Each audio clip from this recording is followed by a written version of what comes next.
And welcome back to the Unpaid and Underrated Podcast. We are the podcast by crew for crew. This is episode 13, and welcome everyone. I am your host, Big Keith. I am joined as always by my colleague, Big Joey, Hello there. and our special crew guest this week, Big Nathan Thomas. How's it going, guys? We are doing well. Is big. Oh, yeah, not Nate. Keith's already freezing up, cutting out. This is going great already. That's all. I'm hoping my internet hangs in there. It's not the best, but I'm like 3 feet from my router, so I'm assuming I've always been fine. But also, this is Canada. We just have better internet. Whoop-dee. yeah, I believe it. I've ordered fiber optic. Like, I'm on the list to get it installed. So Hell yeah. If this ends up cutting out enough, I'll do my normal and just go grab my AirPods and, sit on my phone. But ideally, we can make it work. So, As we like to say in the industry, we'll do it live. yes, we will do it live. What are you drinking tonight, Big Nate? I just I'm always drinking Propel. Oh, nice. Like, we are just a Propel house. That like, we should have probably started buying stock. Like, that's how bad it is. Buy into the company. Yeah, we had some like sparkling stuff in the fridge, but I don't normally drink it unless it's like post-workout. Post-workout, I love carbonation. Oh yeah, pre-workout carbonation is the blurst of times, Yeah, right? Oh, terrible. Just burping that up.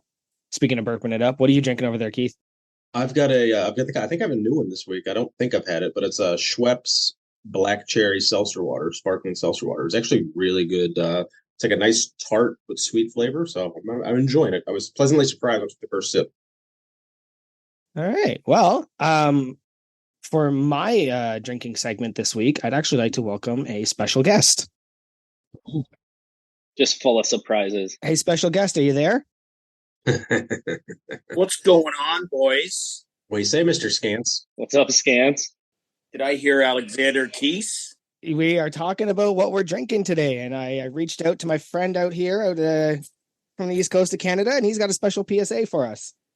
Boys, I just want everybody to know you're getting together on this, the 228th birthday of the man himself, Alexander Keys. Born in Scotland, moved to Halifax at 20, get into the brewing business, bought his first brewery at 25, the purveyor of this fine India Pale Ale, went on to serve as mayor of Halifax for 2 years, and had time for not 8, 9, 10, but 11 children. Anyways, just wanted to let you know he was probably more working hard than hardly working. So happy birthday, old Alex, buddy. You don't look a day over 212. Happy birthday, Cheers, Alexander boys. Keats. Thank you, Scants, for joining us. I'll drink to that. I'm not sure what his Jefferson numbers are, though. I'll have to do a little bit of digging. All right. Are you going to stick around or are you going to head out?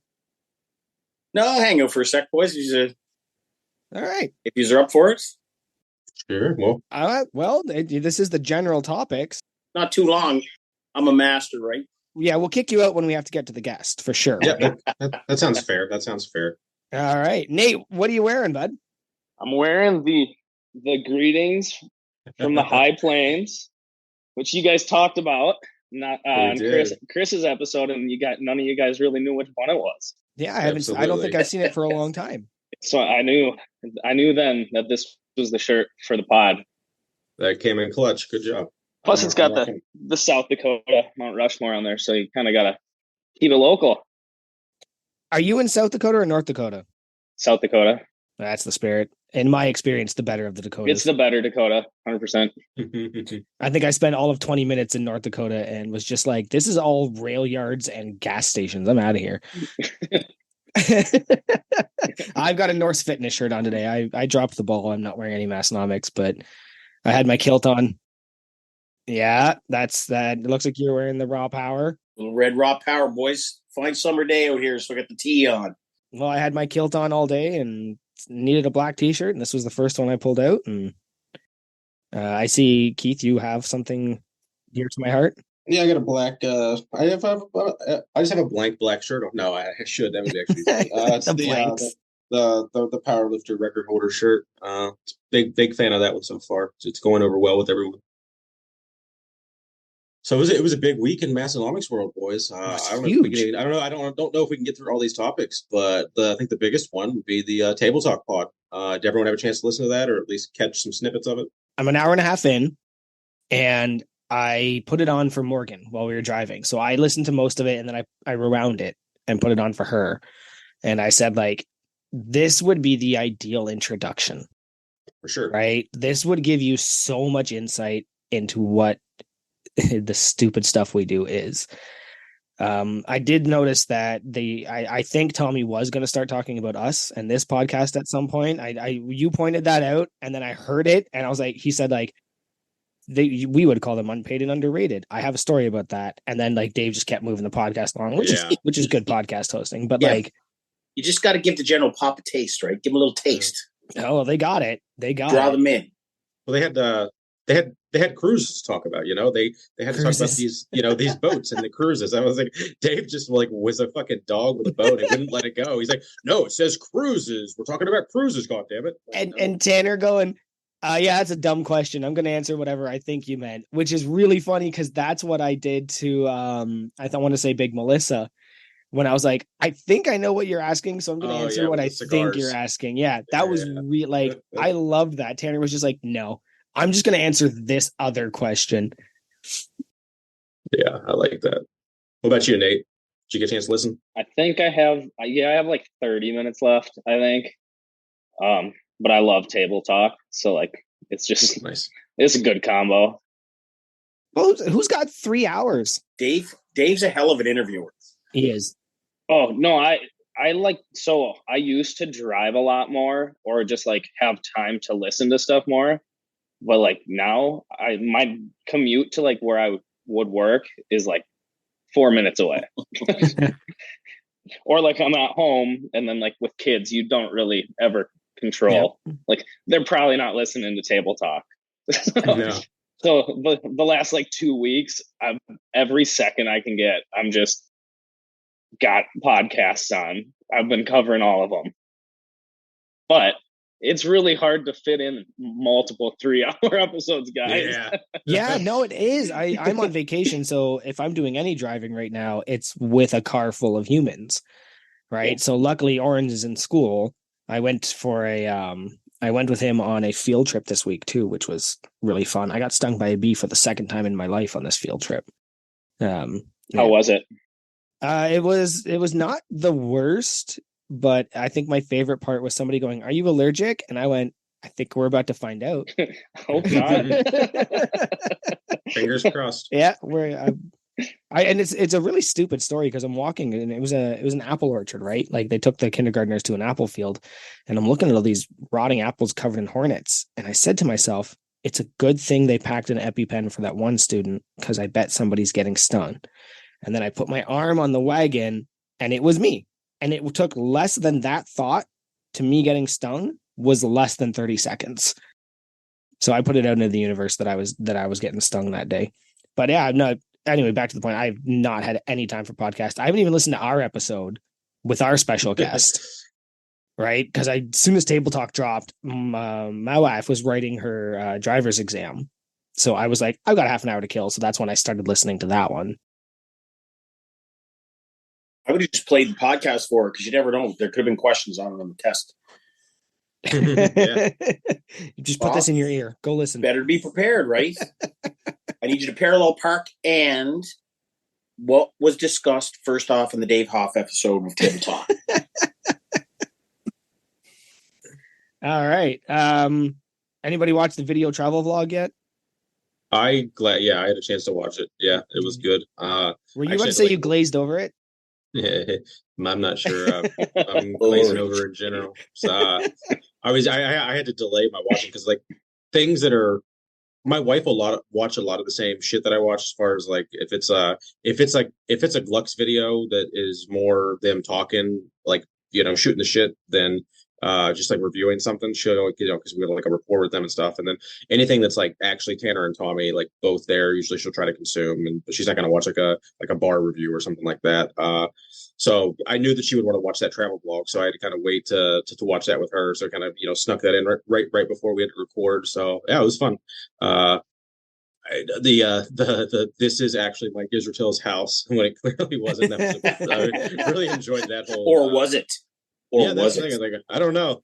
Well, like when they showed his gym, like if that gym's on his property, like fuck me, that's a big house. Like it's got to be like a borderline mansion if it's not actually a mansion because it just looked massive from like a little snippet that we saw. Well, you see a bit of his place. I think when he did a gym review or a gym tour a while back. He just got his home gym set up there a while back, and I mean, he's got some real estate out there. So yeah, I'm not sure his Butler count though. I have no clue. I like Dr. Mike, but I don't know much about him because that's just what I do here. I don't know anybody. I'm mostly on this podcast to meet people. So thank you guys for being my friends.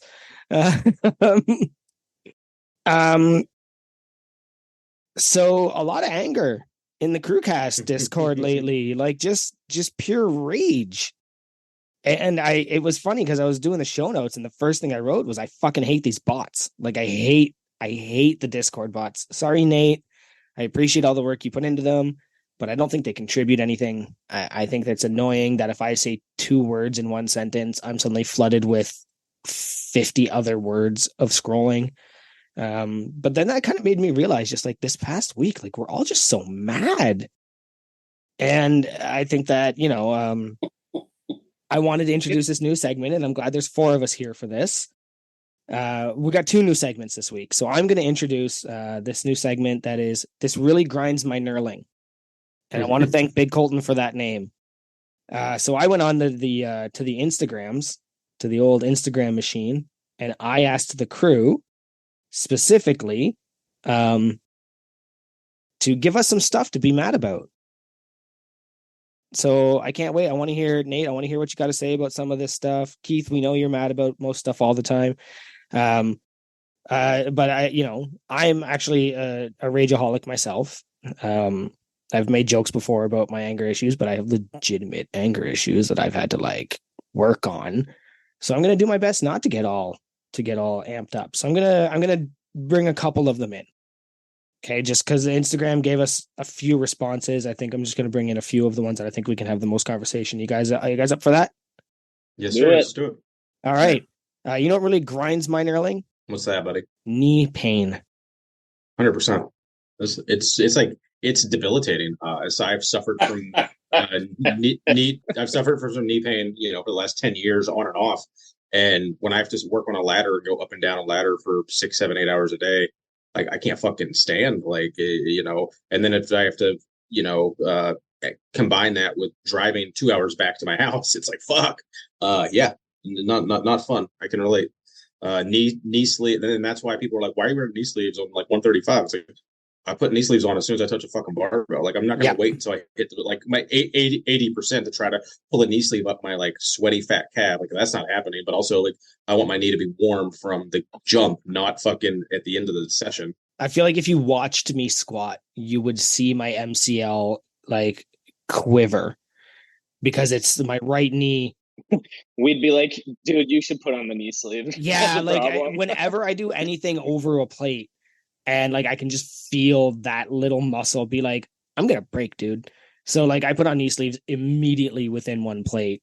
And then that, of course, that is actually why I haven't squatted heavy, because I'm just so afraid I'm gonna hurt myself, that the mental thing kicks in. So like the knee pain is one thing, but then the mental aspect of having knee pain is like you can't squat. Stop squatting right now. Like anything over 200, you're gonna die. Stop doing it.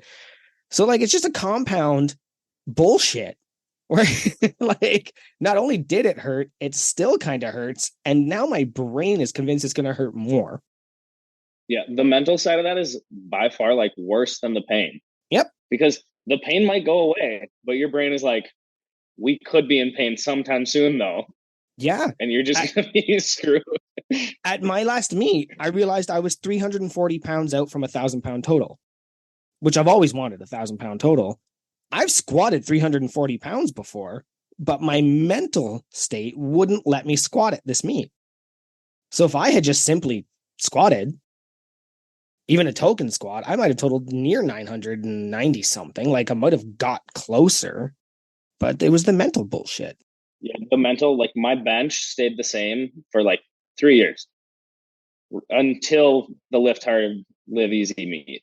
And then all of a sudden I finally like broke 300 easy, but it took me like 3 years to get past the mental side of it. Yeah. But the pain, my like knee pain for me, like it takes a long time to get them moving, but I'm blessed with not having knee pain.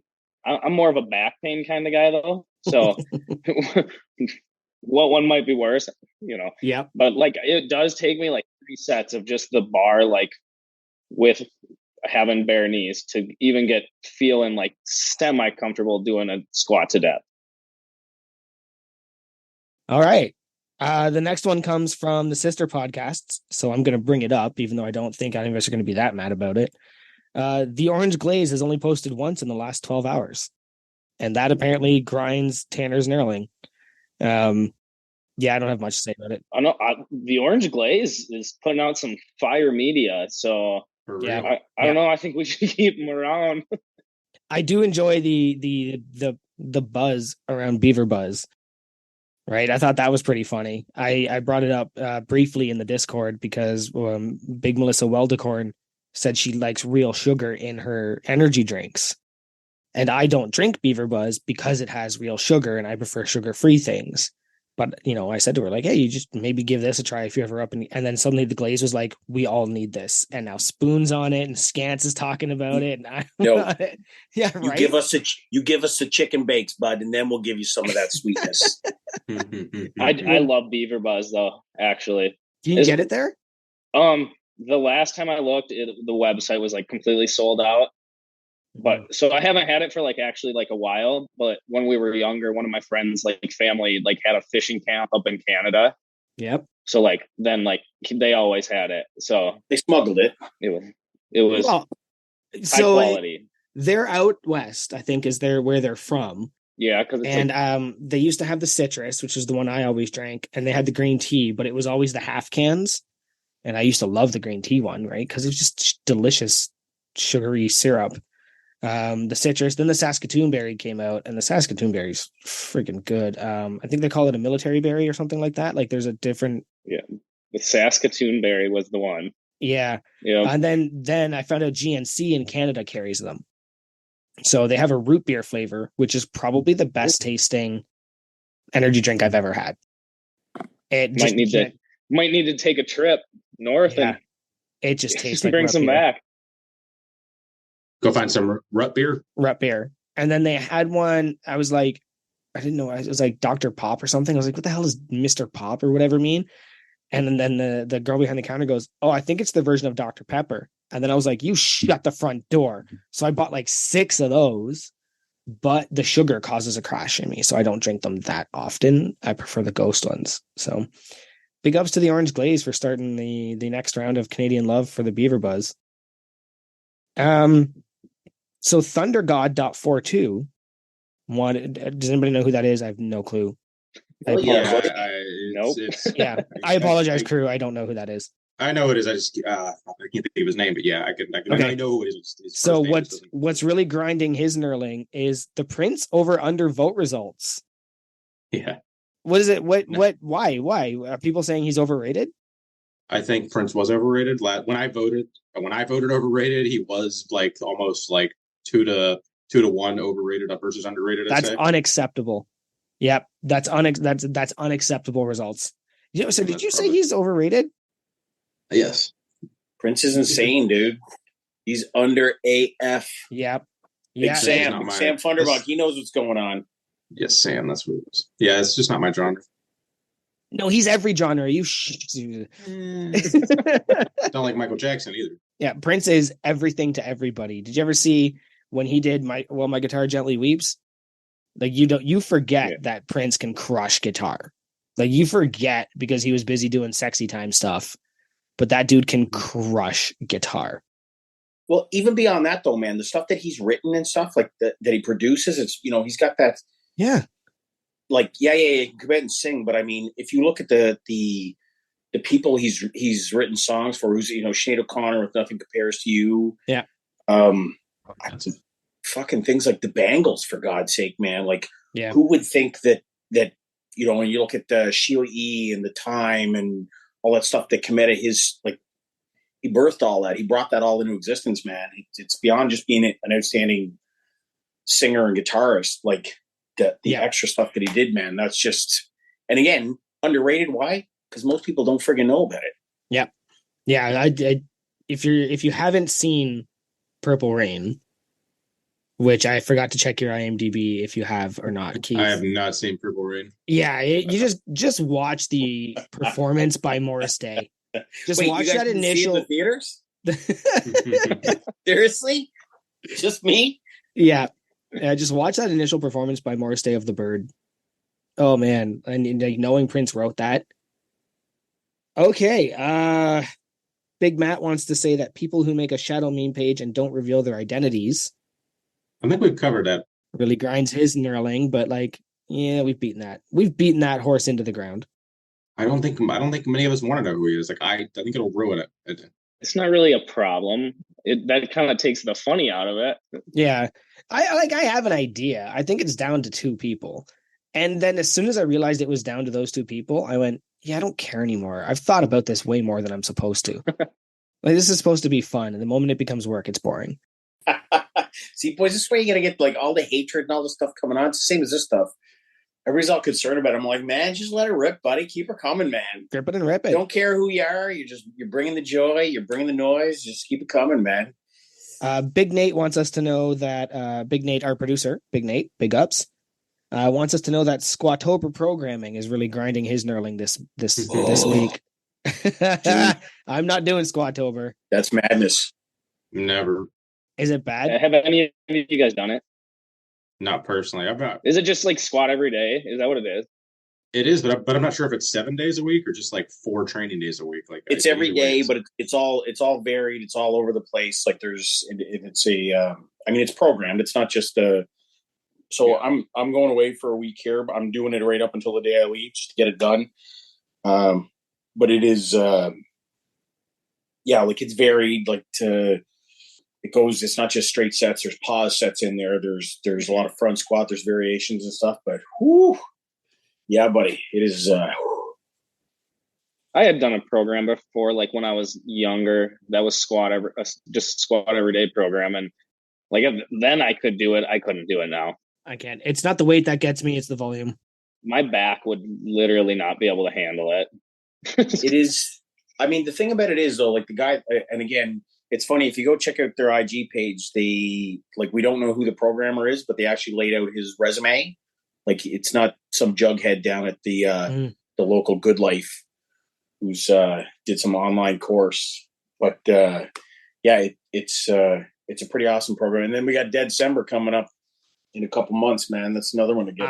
I've got a meet in December on December 9th, which is the same day as the Career Falls. Is that every day also? Yeah. No, and again, it's variations. It's like it's not just like still.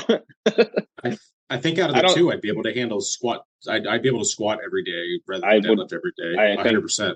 So too. I've done December, and it's Big Dan McKim, right? That does it. He does the programming, and I can't remember if it is or not. Yeah, he did promotes it a lot. He works for last year. Yeah, he did it last year. Yeah, he made I recover enough to do that. I did it. I didn't hit any PRs or anything like that, but he does this wild shit, like take a deck of cards, lay out 4 cards, pick one, and you do triples of that. And it's like, what? Like you do that many reps for that many sets of 80% of your weight. And he's like, sorry. Like he'll tell you, he's like, I'm sorry, man. This is your life right now. And so it sucks, but that's also why I'm not doing Squatober. Because like I said, it's not the weight that hurts. I can do a single rep at 315 right now if I need to. But the moment Juggernaut's like, no, 4x4. Even if it's 4x4 of like 225, my knee's like, no, you're not doing this. That's stupid. So no thanks to Squatober. I got 3 more. One of them I don't understand the phrasing of because it might be an American thing. Big Jeff wants us to know that Lexus lanes really grinds his knurling. Imagine if we just used all the lanes at full capacity. Now, up here in Canada, we call them the HOV lane, where only multiple people in one car or green cars with the green ticket can use them. I'm wondering if that's what he means by Alexis Lane. I have no. Probably it's probably some Florida thing where like just rich assholes driving it when they're not supposed to. Maybe it's just like a terminology. But I'm unfamiliar. All right, Jeff, you pass on that one, Jeff. You owe us an explanation on that one. Big Ryan, former guest of the podcast, really wants to know that constant high winds while you're trying to do something outside really grinds his knurling. That is annoying as shit. Wind can mess up your life. Yeah, wind really. I think the last time I went on vacation, I came back and the kids one of the play sets was just blown to pieces and was all over the yard. And it was just that one day of high winds that can really mess up your life for a bit. I was gonna say where we're at, it is just windy all the time, just nonstop. Like if it's a day under 20-mile-an-hour wind, that's like, oh wow, it's pretty calm out here. But we get gusts of 40 in the summer, just regularly. That's insane. And then you're just kind of used to it. Work at the conversion. I think that's 400 kilometers an hour. I think is something like that. Sorry, I'm not. Oh yeah, I suppose, guys. Sorry, I don't have the only thing I can do is I can only do kilo math. Subtract 32 and times by 5 or something like that. How common are rollovers? Like your big cargo van just getting fucking rolled over on the high plains out there. In the winter, it happens a lot. Out on the interstate and stuff. You'll see people post pictures and there's just 12 semis just all tipped over, having a nap. Big sleepy guys. It can get pretty tough, I guess, but it's been happening here a lot. I think a whole truck of celery just tipped over up here, and honestly, it's just because people are idiots in Ontario. It has nothing to do with the wind. Last but not least, and we can finally move on from this long ass segment. And next time I'm going to be more prepared and I'm going to be selective. But I kind of like this idea of just picking them at random. Oh no, it's kind of cool. That or just screenshot everything that you got submitted and then just cherry pick for the next couple of weeks. Well, that's kind of what I'm doing here. So yeah, in the future this won't go as long, but I want to get this last one out here because this one actually, Big Mofo, Big Aaron wants to know that it really grinds my knurling when people don't put their shopping cart back in the cart return. Yeah, yes. That's rage. Joe DeFranco has entered the chat. Is he the cart narcs? I love watching cart narcs. Cart narcs is funny. Yeah, on social, those are great. I think we can all agree with that. I don't think there's any debate on if you're a selfish piece of shit that won't put your cart away, just go fuck yourself. Yeah, you're just a bad person if you don't put a cart away. Unsubscribe to our podcast if you do that, please. No, keep them subscribed. Find out where they're at, and I'm going to go visit them and have a little chat. There you go. All right. I like it. Well, thank you for joining me on my new segment. That really grinds my knurling. I nearly shit myself today in the gym. For a guy that doesn't believe in ghosts, okay? So I know we're not going to talk about that kind of stuff, but I don't believe in magic and fairies and ghosts, but my wife likes to tell me that for a guy that doesn't believe in ghosts, I have an awful lot of ghost stories. So I was loading up for the squats today and I put the 45 on one side and then I put the 45 on the other and then I was going back for the 25 and I swear to God, there was somebody standing there. There was just a black shadow figure between me, where I keep my obsidian ammonia flag, and then the rack is right next to it. I would tell you right now, 100%, there was a person there. And I jumped because you have to walk through me to get there, right? So if somebody comes down in the basement, I can see them because I can see where the stairs are and where the hallway is. So you'd have to walk through me to get there. So I was expecting somebody to be there, and I absolutely had a heart attack. It probably affected my squats in some way or another. But yeah, I just wanted to put that out there that just ghosts in the gym is a thing. This ghost was apparently just interested in what I was doing. Not the first time I've seen something down there, but that was definitely the scariest and the weirdest one. I'm going to take an educated guess and say it was probably some kind of shadow because I've seen pictures and videos of your gym and you've got your basement windows with very thin curtains on it that probably let a shit ton of light in, and that reflecting off a mirror or off any kind of shiny object or your body being in the way and just casting a shadow. But yeah, that's pretty funny. I did. So did you actually jump, or was it like? Because I'm super scared. Oh, yeah. If I was holding weight on me, I would have died. Yeah. Because I flew through the ceiling, and I messaged my wife, and I was like, I swear somebody was down there a second ago. I'm glad I'm not the only jumping fucker. Is that your home gym? Yeah. So you guys are both basement gym people? Absolutely. Ugh. Gross.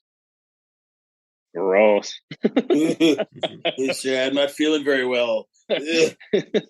Yeah, I remember I started lifting in the gravel pit outside my house. That's where my gym originally was, but eventually had to. Better than a basement gym, I guess.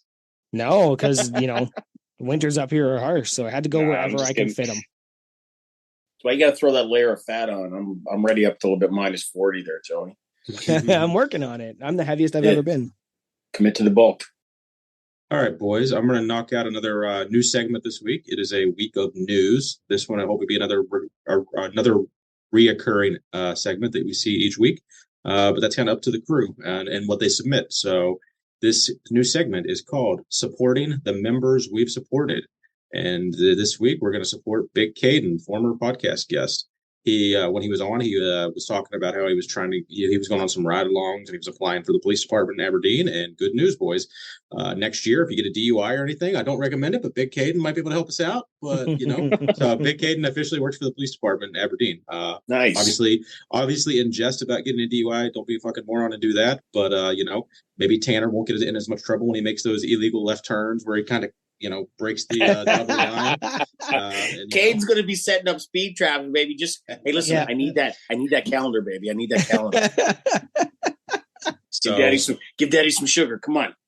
So my challenge to all the former guests, for now, I'm going to keep it to former guests. If we kind of run out of people saying stuff, feel free to start submitting stuff. But this isn't really a lifting thing. It's just kind of random stuff. Anything you're proud of. Like, I don't care, like promotion or just random stuff you want the crew to hear. I have a pretty special one from Big Murph next week, but I only had room for one this week. So tune in for that. All right. And last but not least, before we get to our sponsor read, we can kick out all the riffraff and get our guest on. We're going to rate last week's episode with Joel. The notes here say Grip Guy.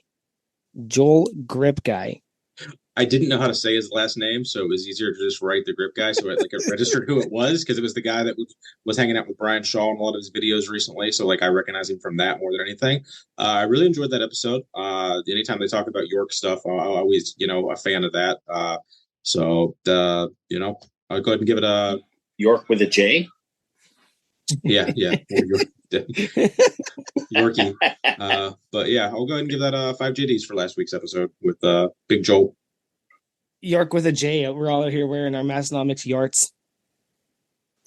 It was a good episode. I like when I went to the same school as that guy, MSU Mankato. So that's kind of cool stuff. Cool. He went to University of Sioux Falls and just close connections to Minnesota. So it's always nice when the guests are kind of close like that. I like that.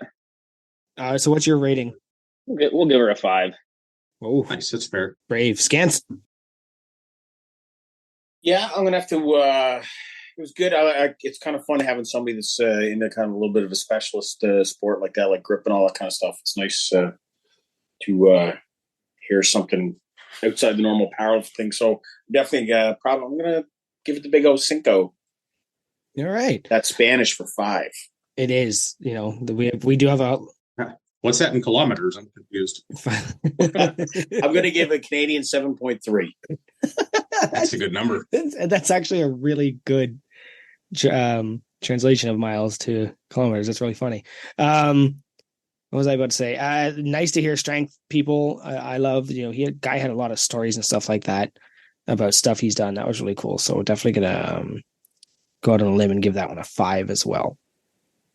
Nice. That's fair. That's that brings up the average to let's see, 5 times 4 divided by 4. We got 5. Great. 5. It's good average. Keep that in the spreadsheet for us, Big Kevin. All right. And this week's episode is, of course, brought to you by the Massonomics Podcast. But forget all of that.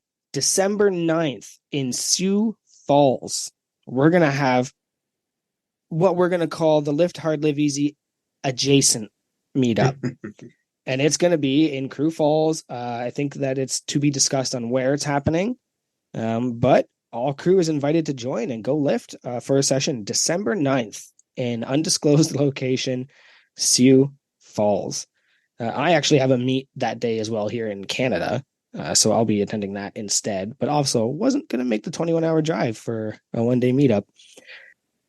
I was looking at plane tickets for it, like just be like, yeah, can I squeeze one more $2,000 trip in this year, $1,500 trip in this year? No, I don't think I can.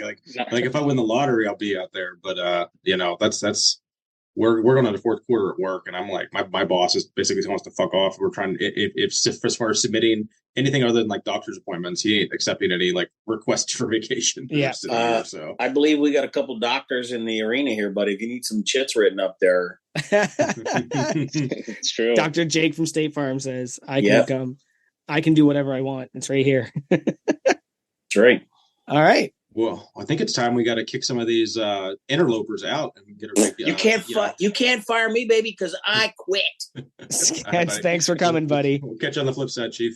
Sorry to jump that up on you, but I thought that would be really fun to have him come on for the Alexander Keats read. No, that was cool. Nate, I hope you didn't mind. Not at all. But let's get our guest on the horn.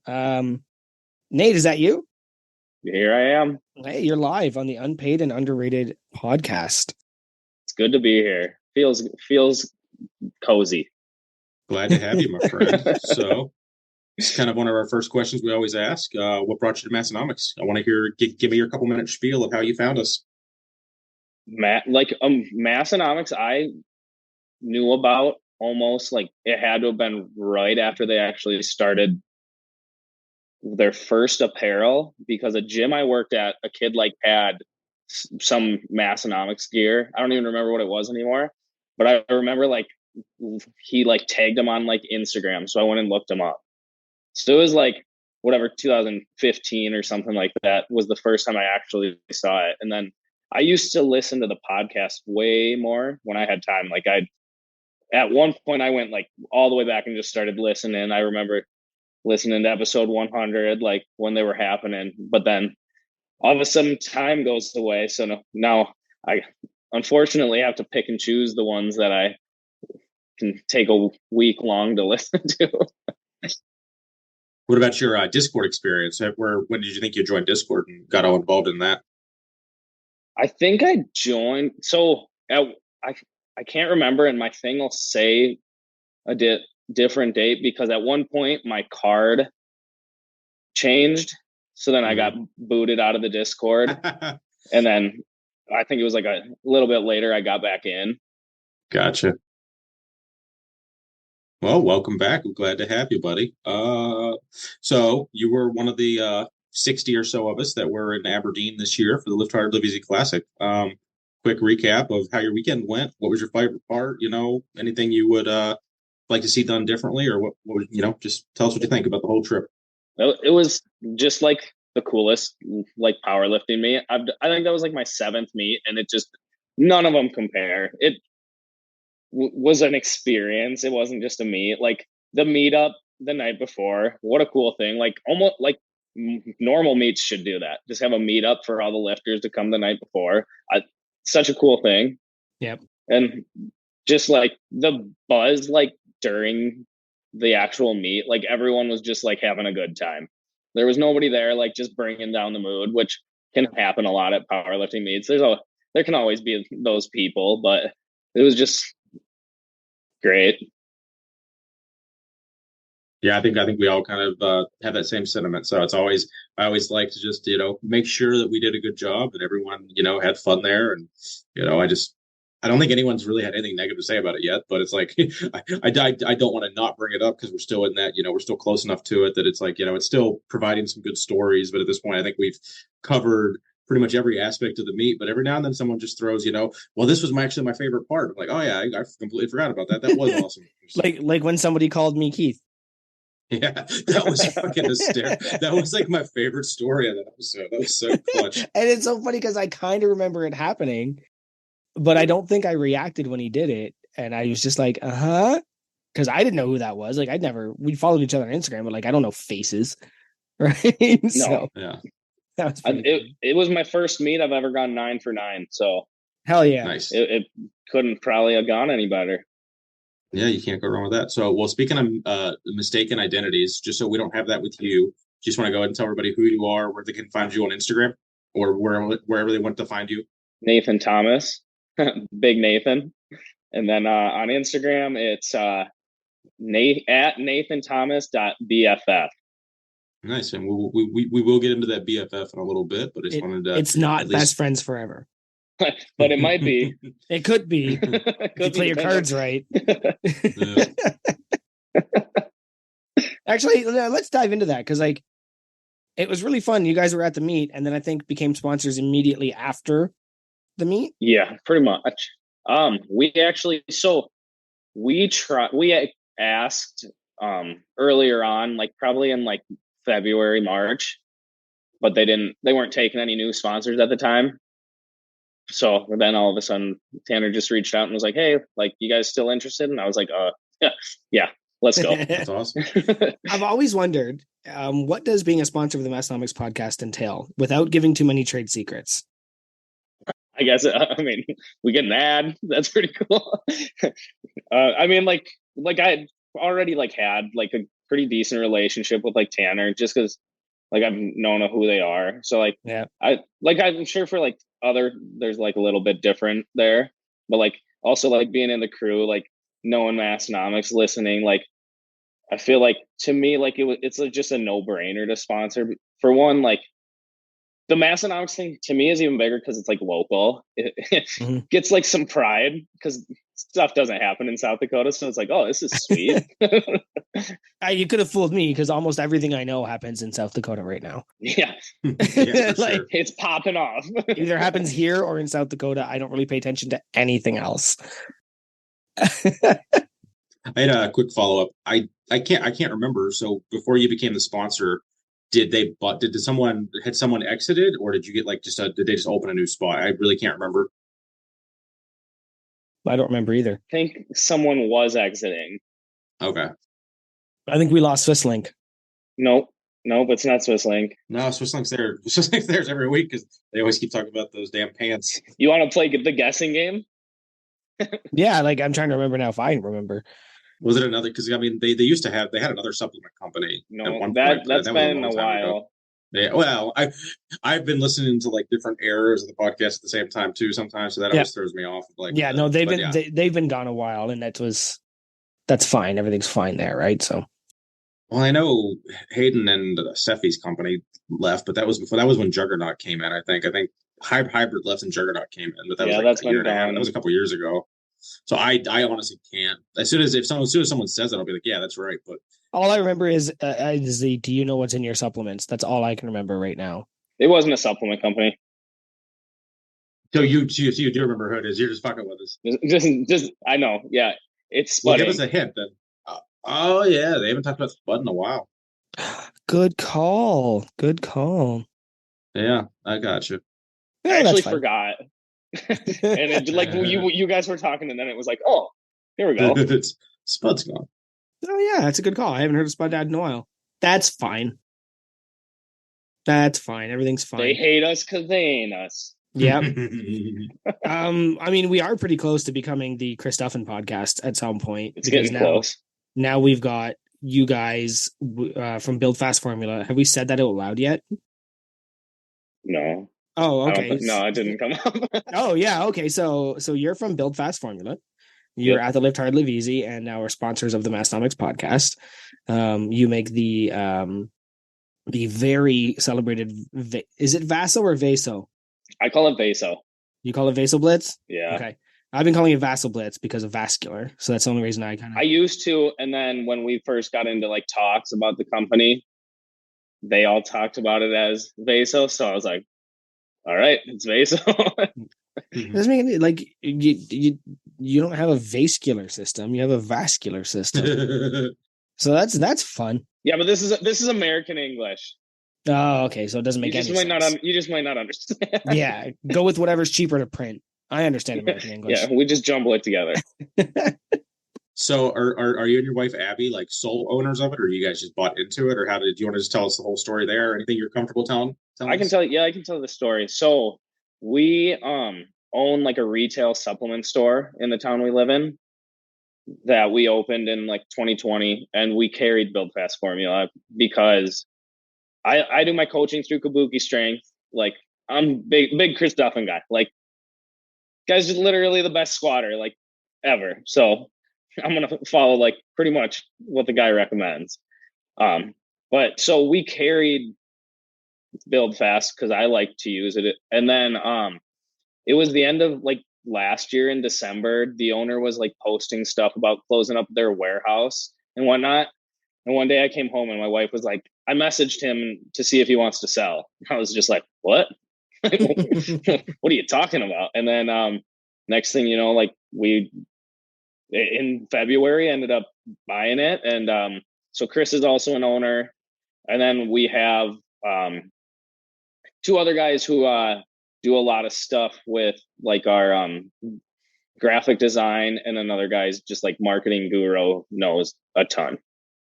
So we do most of the operation stuff, and then we all kind of split it up. And So you guys have a brick and mortar. Did you actually so you changed the brick and mortar to Build Fast formula, or to still? No, we still have the brick and mortar. Okay, that's standalone. So that you guys do you guys do the shipping then? Like is that because you were talking about like you were doing the bulk of the stuff like that? Is that what Yep, you're doing then? yep. We ship Okay. everything. So you have a warehouse then, or you're doing that at like the back of your like brick and mortar? We have, so it's like a contractor shop Okay, that we use as a warehouse. that's pretty nifty. So you're a man that wears a few different hats then, kind of still, you know. Yeah. Oh yeah. That's we also own a bar, Oh Jesus. Okay. and we like my wife's family owns a real estate company, so like I've had my real estate license for like 10 plus years now too. So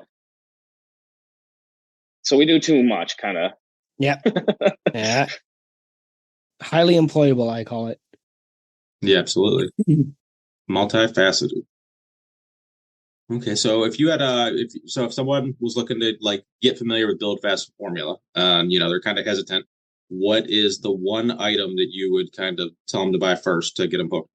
Assuming they're a lifter, clearly. So for like more advanced people, a lot more people probably for vaso, but like intro people, a lot more people only use like a protein. So 80/20 would probably be like, it just kind of depends. Like this is like my like brick and mortar like retail coming out now, but Yeah. it's going to depend on what the person like, what their goal is, because like some people like don't like taking like something that it like vaso, but they drink protein, or so, and like not everyone's gonna, a lot of people don't want like a stimulant. So No, so vaso is a nitric oxide, isn't it? yeah. Yep. Yeah. Okay. I take 4 times a week. I take a nitric oxide. Yeah. So it's actually, so vaso's the first product that hit the market that is actually a daily use product and not only a pre-workout. Yeah. Because we have actual studies behind it that show like after a certain amount of days you get a buildup in your system, which then your pumps will actually just get way better. Like recovery gets way better. Yeah, I generally don't like stimulant pre-workouts, so I'll take a nitric oxide instead. I've said it on this podcast before. I just recommend the hell out of that because anxiety issues, sleep issues, all of that stuff. You take the nitric oxide and like it's stim free, so much better for you. And of course, you get the freaky pump. Yeah, vasos are like, it's the original product that started the company. So it was more like eventually like most people, like there's a huge market obviously for people who like also wanted caffeine in a pre-workout. So it's just a no-brainer to have them both. And then like I don't ever do like really a full serving of full blitz anyways. So like one scoop of each, because otherwise it's a lot of stims depending on the. Some days I don't use Build Fast formula simply because of Carol's stream. So I apologize to to you and your. We don't ship to Canada right now, so well, that would make the most sense. That's unfortunately, why I always think like, oh, I might order that, and then I'm like, well, shipping plus. I'll just have to send it to Keith, and he'll have to. Yeah, we got to meet up at some point. That's going to happen eventually. Steve and I are just talking about that right now because you're doing a meet tomorrow, but it's our Thanksgiving. So we don't have, he was like, we should be going to this. And I was like, I agree, but both of us have just the most busy weekends planned. Yeah. And so, I mean, to make that really, so we can pretty much there's one Friday a month I have an open gym, but like, it's almost like not that I don't want you to come that Friday, but like there might be 12 people here already. So we just kind of be like, so we just pick a Saturday, like every 2 months or something rather. And then like, I'll just try to get like 2 or 3. I mean, ideally I want to actually have like a bunch of crew over at some point and like see if anyone will like drive in from like 4 or 5 hours because there's a fair amount of people in the Northeast. So if that's something you guys are interested in, let us know. We kind of hook it up. I'm in Rochester, New York. So, kind of central and certain depending on where you're at. But it'll happen someday. But worst case, if it's just me, you, Steve, my buddy Chris, and Luke, that's still 4 or 5 crew hanging out on a Saturday. So we'll make it happen. The thing I was trying to say though is I will usually just do a nitric oxide. Yep. But on days that I really need it, I will mix because I have an unflavored nitric oxide that I will mix with a stim pre. Recovery is always better after a nitric oxide. Like, if you're listening to this and you're kind of on the fence about it, as long as you don't have blood pressure problems, jump right in. I'm telling you right now, it's vasoblitz or every other. I'm going to say buy the vasoblitz if you live in America, but if you can find a nitric oxide pump, it is the way to go, especially for us submasters. So I have no clue what you guys are talking. Like, I even remember Chris talking about it. Like I do pre-workout. Like I don't know what the fuck you're talking about. Is it like a BCC thing or something completely different? Like I don't. No, so like vasoblitz is just a stim-free pre-workout. It's all the pump ingredients. How's that physically work? Well, it's all the pump ingredients. It just doesn't have caffeine or like the DMAE ferment, like focus or beta alanine. Well, I definitely don't. Fuck beta alanine's the worst thing in the world, but I need my caffeine. But so like we have full blitz, which is the stimulant version of vasoblitz. But a lot of people are like, if you're like caffeine, sensitive, or like there's a lot of people who use only stim-free pre-workouts. I know I didn't realize it was as much because I've always used stimulant pre-workout. Like need that. I found it because pre-workout would just, the caffeinated stuff would engage my anxiety. So I have to be very careful. And we've talked about caffeine before.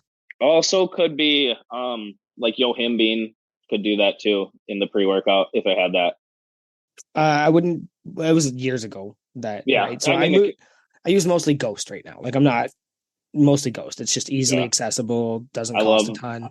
The Ghost, like Bubblicious strawberry energy drink is like, that's actually the pre-workout I have is the Ghost Bubblicious strawberry. That energy drink is like, so good. So good. They just did a sour strips one. So I've got sour strips, pump, and pre.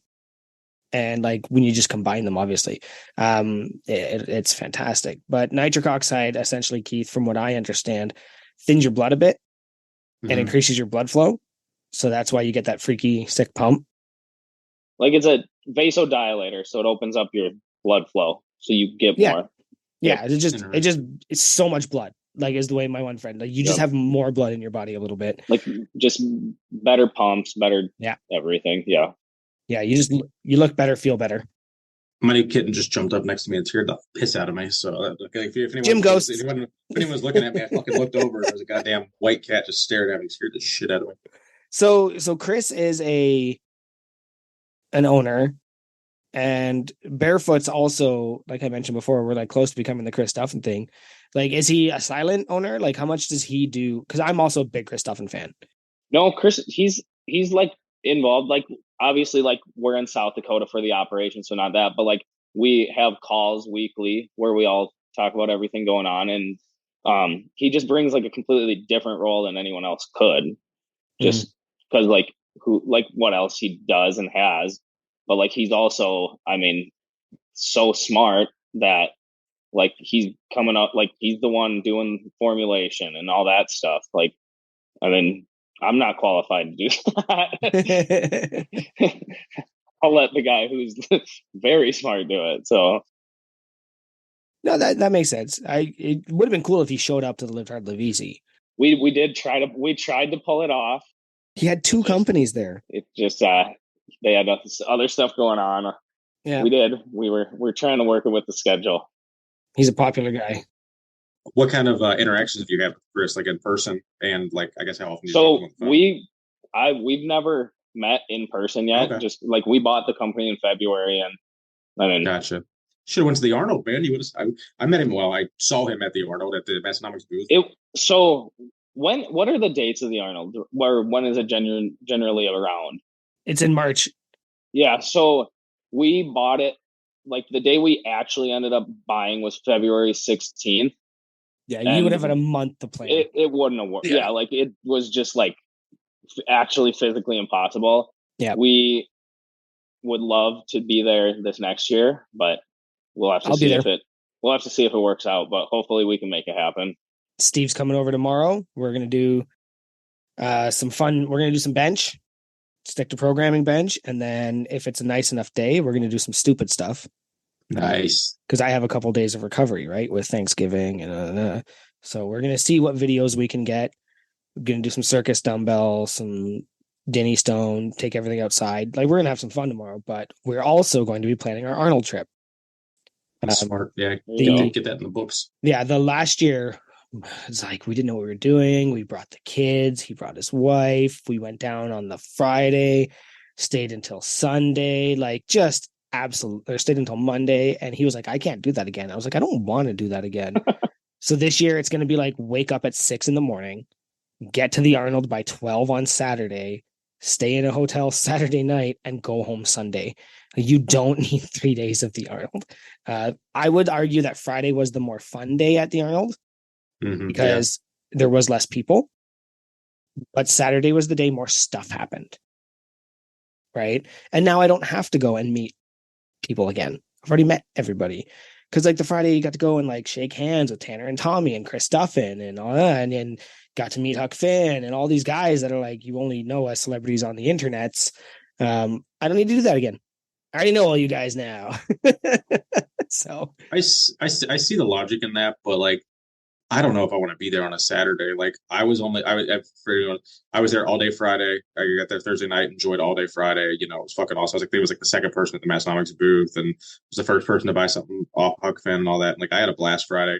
Like the 2 hours I was there Saturday, it was fucking horrible. There was like the busiest it was Friday was like maybe 2/3 as busy as it was Saturday. They did the fucking pre-entry, which you had to pay like extra for like, it was like that 9 to 10 window, like that period of time Saturday when it was only supposed to be like exclusive entry was busier than at any point Friday. And I'm like, fuck that. We talk a lot about slow walkers and traffic, and like honestly, you were doing the Penguin Walk for most of Saturday. There was the one point. So Steve and I and his wife Sandy had tickets to the Strongman event. We had seated tickets. These are our seats. They are ours. Nobody else can sit in them. They tried to stop us from coming in because they said people aren't leaving. And I was like, well, no, we paid for those seats. We're going to those seats. Like that's unacceptable. And they're like, well, somebody might be in your seats. I was like, then go get them the fuck out. Like that's not how seated plans work. Or give me my cash money right now. Right? Like don't make me like make a claim of this and, you know, fucking do a chargeback. But that's how stupid Saturday was. I ended up leaving to go to the Strength Co booth right during this. I think I told the story during the stone throwing during the strongman thing. I was like, I don't give a fuck about stone throwing. And I'm going to the deadlift party at the Strength Co booth. And then Steve was like, oh, they're starting this event. And I was like, I'm not coming back. It's going to take me an hour to get from halfway in the middle of the Arnold to over there because you're doing the Penguin, like one step, wait, one step, wait. So I ended up missing some of the strongman thing, but that's how stupid busy it is. So maybe I'll talk to him tomorrow and maybe we'll just do the Friday instead of the Saturday. Cause like really I'm going there to get the stuff I don't want to bother having shipped to Canada. Like that's definitely smart to plan for the future now. Speaking of for the future, we'll touch on one last thing on Build Fast if you want. So, what is the future of Build Fast, or what is something anything you want people to hear about Build Fast? But I think specifically, what's the future look like? Boner pills. Okay, you never know. I mean, I thought that's what vasoblitz was already. Build fast, right? Yeah, that's what Chris was talking about. We just I mean, we have some cool stuff we have working on. Can't really get into some of that, but what I mean, it's crazy because like we've been doing it for like 7 months, but it feels like it's been probably like 3 years. So it's crazy. It's almost hard to say like what the future is. Obviously, like the goal is to just keep building it. I mean, come out with really good, cool products. We did just have our drink hack come back on the market a little bit ago. So I saw that. That's you guys. Yep. Fun. Okay. Yep. So we're kind of Keith. I don't know if you're not aware, Keith. It's like a hangover cure. Oh, I got you. Yeah, that was like the drink. I got you. Those would have come in handy when I was fucking like 17. It assists living easy. Yeah. Nice. Gotta love that. So expansion or withdrawal? Like what's like if you could give one of those two, what's happening? What do you mean? Sorry. For your future. More products, bigger products, retail stores, or less things, more focused? I mean, there's definitely more products. Cool. But we're not going to be a company that just does every product possible. Yeah. I mean, all of our products actually take we make sure they work before we launch a product. We're not just going to come out with some crap just because you can as a supplement company. So everybody else is doing it. So here's our version, right? Yeah. It's a really it's kind of crazy how like, it's just like unregulated. Like, and it's more in like the fact that there are companies out there that just put out bad products, but because they have a big budget, people buy. Yep. Caffeine is very, very unregulated. Oh yeah, it's wild actually. In Canada, I'm learning it's a little bit regulated because they don't like any energy drinks over 180. Oh really? Which is that's why I like Ghost, because it's 200, tastes good and doesn't give me the itchies. When I buy an energy drink, and it's actually why I was gonna come to New York today, was to restock. So, but it's just like crazy, just that like I can go to the store, buy a 12-pack of Red Bull, don't need ID, don't need anything. That is more likely to kill me short term than alcohol or marijuana. But those things are the ones that are like so regulated that like you need the government's permission to buy. It's kind of crazy that way. A tablespoon of caffeine could kill somebody. Caffeine, like, definitely like should probably be regulated like age wise, because like I probably had my first energy drink when I was like 10 or 11 years old. Probably shouldn't have. No, that should be like you should be at least. I think you should be at least like a freshman in high school before you touch one of those. Like I won't even let my kid have an electrolyte supplement because I'm just like, that's not good for your kidneys, buddy. Right? Like, but caffeine is one of those ones that, yeah, like a tablespoon of pure caffeine would kill you on the spot, like instantly. And we're just out here allowed to raw dog caffeine whenever we want it. The one, pre-workout I have is 400 milligrams per scoop. I took it once and went never again. We're halving this for the rest of my life because, like, give me my 150. I'm happy. Yeah, 200 is about good for me. Coffee in the morning and 200 later in the evening or later in the afternoon is fine. But 400, I was vibrating. So anyway, I don't know a lot about stuff. Were you full body, vibrating, like a full body massage station? I'm gonna leave Tanner a bunch of voicemails about it. Love it. So I like to call our guest Nate here Jack Nate. That's what I've been referring to him as in our private chat with me, Joey, and Nate. Just as a slight dig to our producer Nate, who in his own right is a pretty athletic man, but not necessarily as much as our guest Jack Nate. So Jack Nate, I want to hear about your home gym, buddy. Tell me all about your home gym, origin story, where it's at now. How are you enjoying your home gym, and how's it made your life better? The home gym is the best move we've ever made, I'd say. It started when we it was probably like a few months before our first daughter was born. And back then I used to work out in the morning. I would wake up at 4:45 every day, and my wife was like, when the baby comes, you're not going to be able to be gone every morning. And I was like, hold up. Whoa. What? And then I think the next day the first thing I bought was like one of the Rogue like wall folding squat racks. That's how it started. But I showed her, I was like, this would work. And then I had like an old, like just 300-pound weight barbell set and like dumbbells up to 35s, I think. And that's what started it. But it's definitely gotten a lot more intense since then. We have like it's probably just under 1,000 square feet right now, I think, or right around there. So mine's like 60 square feet. Like it's I say it's the best gym in our town. So actually not even 60. Well, it would be like what's standard bar is what, 7 feet? Yeah. So my gym's probably 10 by 6. I have about 60. Yeah, about 60. About 60 square feet. Yeah. Oh wow, I'm about 700-ish, give or take. Oh yeah, in the videos you see where I have like all the flags set up behind me, that's almost my whole gym. The only thing you can't see is it's just some storage on the other side. Hey, this is interesting. Big Grayson is trying to join us. Yeah, let him on. You feel okay with that, Nate? Yeah, sure. All right, let's see what he's got going on. He's probably gonna be so caught off guard and not realize that that he actually requested to be on. He's probably gonna decline it. This is turning into quite the podcast. Hello, Grayson. Nope. All right. Well, we'll keep chatting.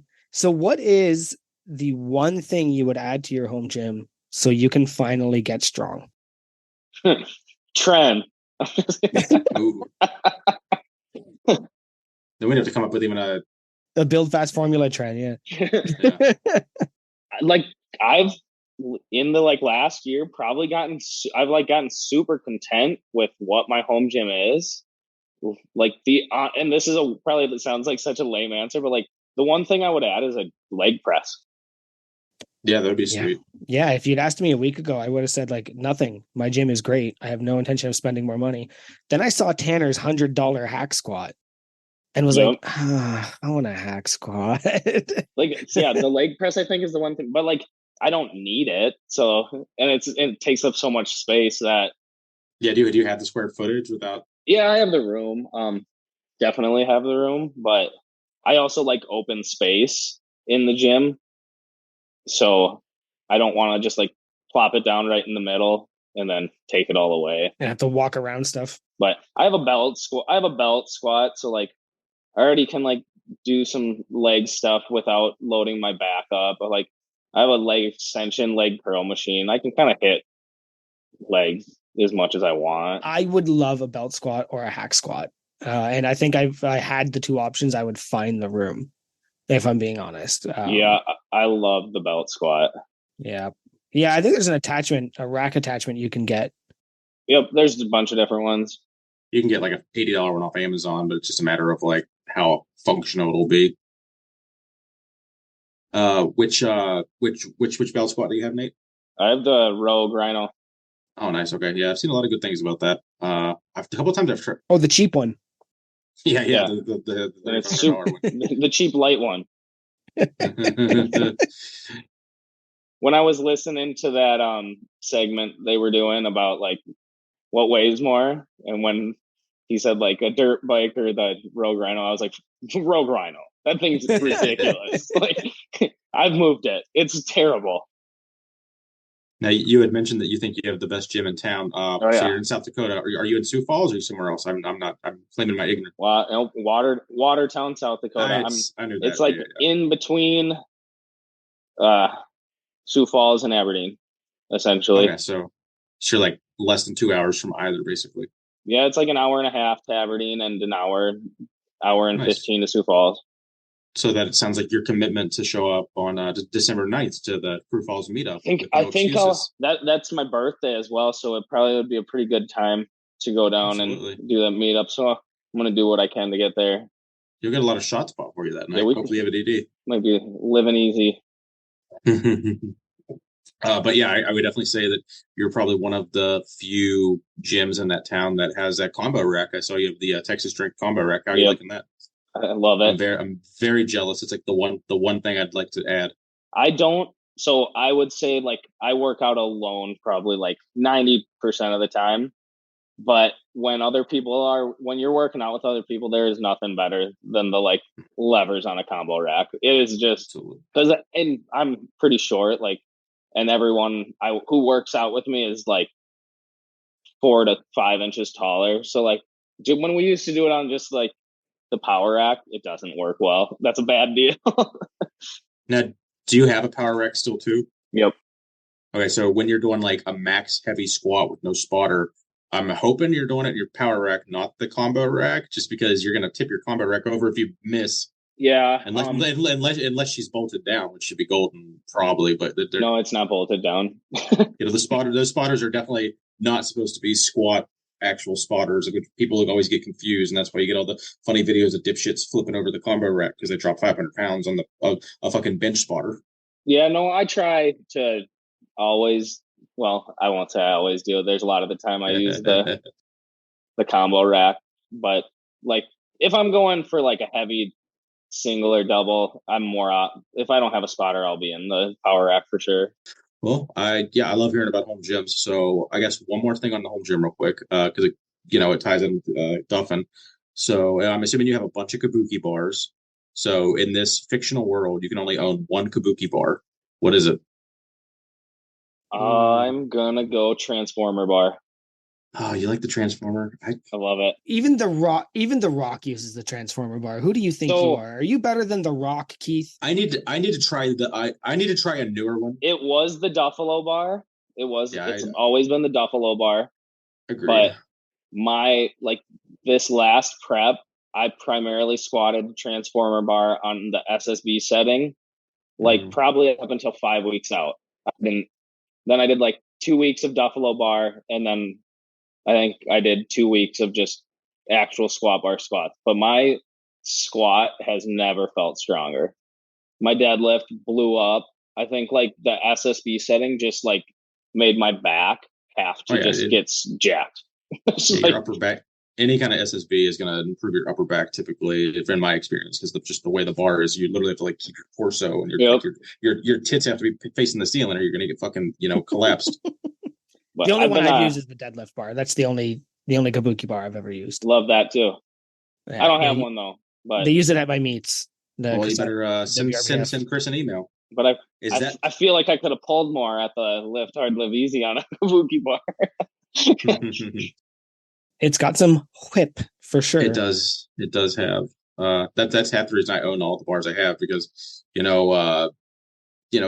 Dave only uses Texas bars. The meet director up towards me uses all kabuki bars. I do USAPL every now and then, which is a Rogue Ohio Power bar across the board. So it's like, I gotta have everything. This audio because my AirPods just disconnected.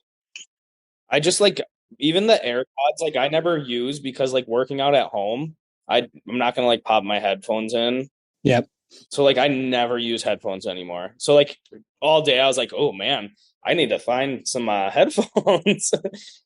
And we had a mic somewhere, but that's disappeared. So I was last minute figuring that out, of course. Hey man, you only had 2 weeks to prepare. So I mean, I don't know. I guess it is what it is. 2 weeks is 2 weeks in the Build Fast Formula universe. And a bar, and it goes brick fast. And mortar, and children, and a wife, and helping out at the real estate business. Probably you were a very busy man. Yeah, the children, are probably the one that really maxes the time out. So I could imagine. It makes how many kids do you guys have? We have 2. Nice. Pretty close in age, or a little spread out? 4 and 6, so they're close. Yep. Mine are 2 and 4. Those are good ages. Yeah, you'll be the same, essentially. There's a thing here in our notes that I wanted to touch on. You haven't tasted or smelled anything since 2020. Yeah, so That's horrible. Got COVID December 2020, and my smell, I can smell like a really, really strong smell, which is normally something bad, unfortunately. So it's not it's comes back for that. So I don't think it's completely gone. I think we can get it back. I just don't know how, and I don't want to go to like a doctor and get like a nose surgery. That sounds dumb. But the taste, like I don't taste the food. I just like if it's spicy, it's like spicy, and yeah, it's not enjoyable at all. Wouldn't recommend it. That's wild. So like I can see that would be horrible, but also like as a fat guy that just loves food, I think that would be beneficial because like does like the Oreos and chocolate chip cookies and ice cream, are you satiated or like do you get that like high off the like shitty unhealthy food now that you would have pre? I would describe the way my diet's always been as like if you let a 12-year-old be in charge of what they ate. So like I'm gonna eat that stuff anyways.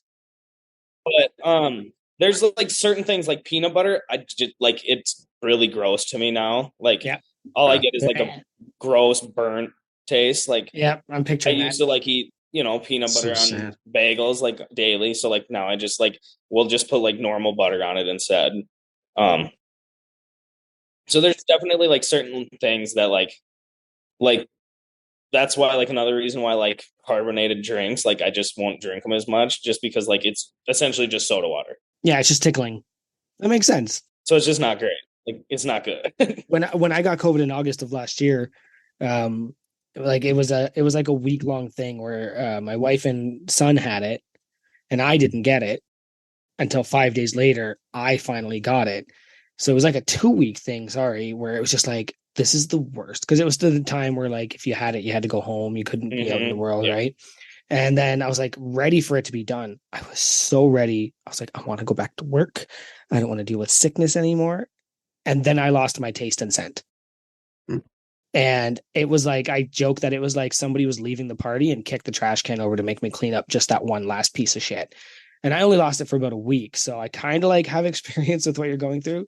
But interestingly, the first thing I did was chug a bunch of moonshine just to prove, like, watch, I'm not going to make a face here. It is like drinking alcohol is like such a weird thing because like I just get the burn, that's what I was doing. Weird. I was like, look at this. I can't taste a thing. And I was swishing moonshine to show the video. I was actually, I can tell you, I was on the deck having a cigar and a beer. Because I was like, this is the last day I have to quarantine. I feel fine. And it was in the middle of the cigar and beer that I just lost everything. I remember exactly the day of Wednesday. The last thing I ate was Godfather's pizza, was the last thing I tasted. And then when I noticed, it was like, do you guys know what Borzen cheese is? Negative. It's like a little like round thing of like softer cheese. And I was just taking like pretzel thins and like eating it. And I was like, sounds good. This tastes like nothing. Doesn't have a taste. Like I was like, something's weird. Easy, man. I'm sorry. Yeah, I'm sorry that happened to you, man. Never been the same. Yeah. My quick losing, I had COVID last maybe February of this year. So like, in the last year, it was like day 4 or 5 of just being sicker than shit.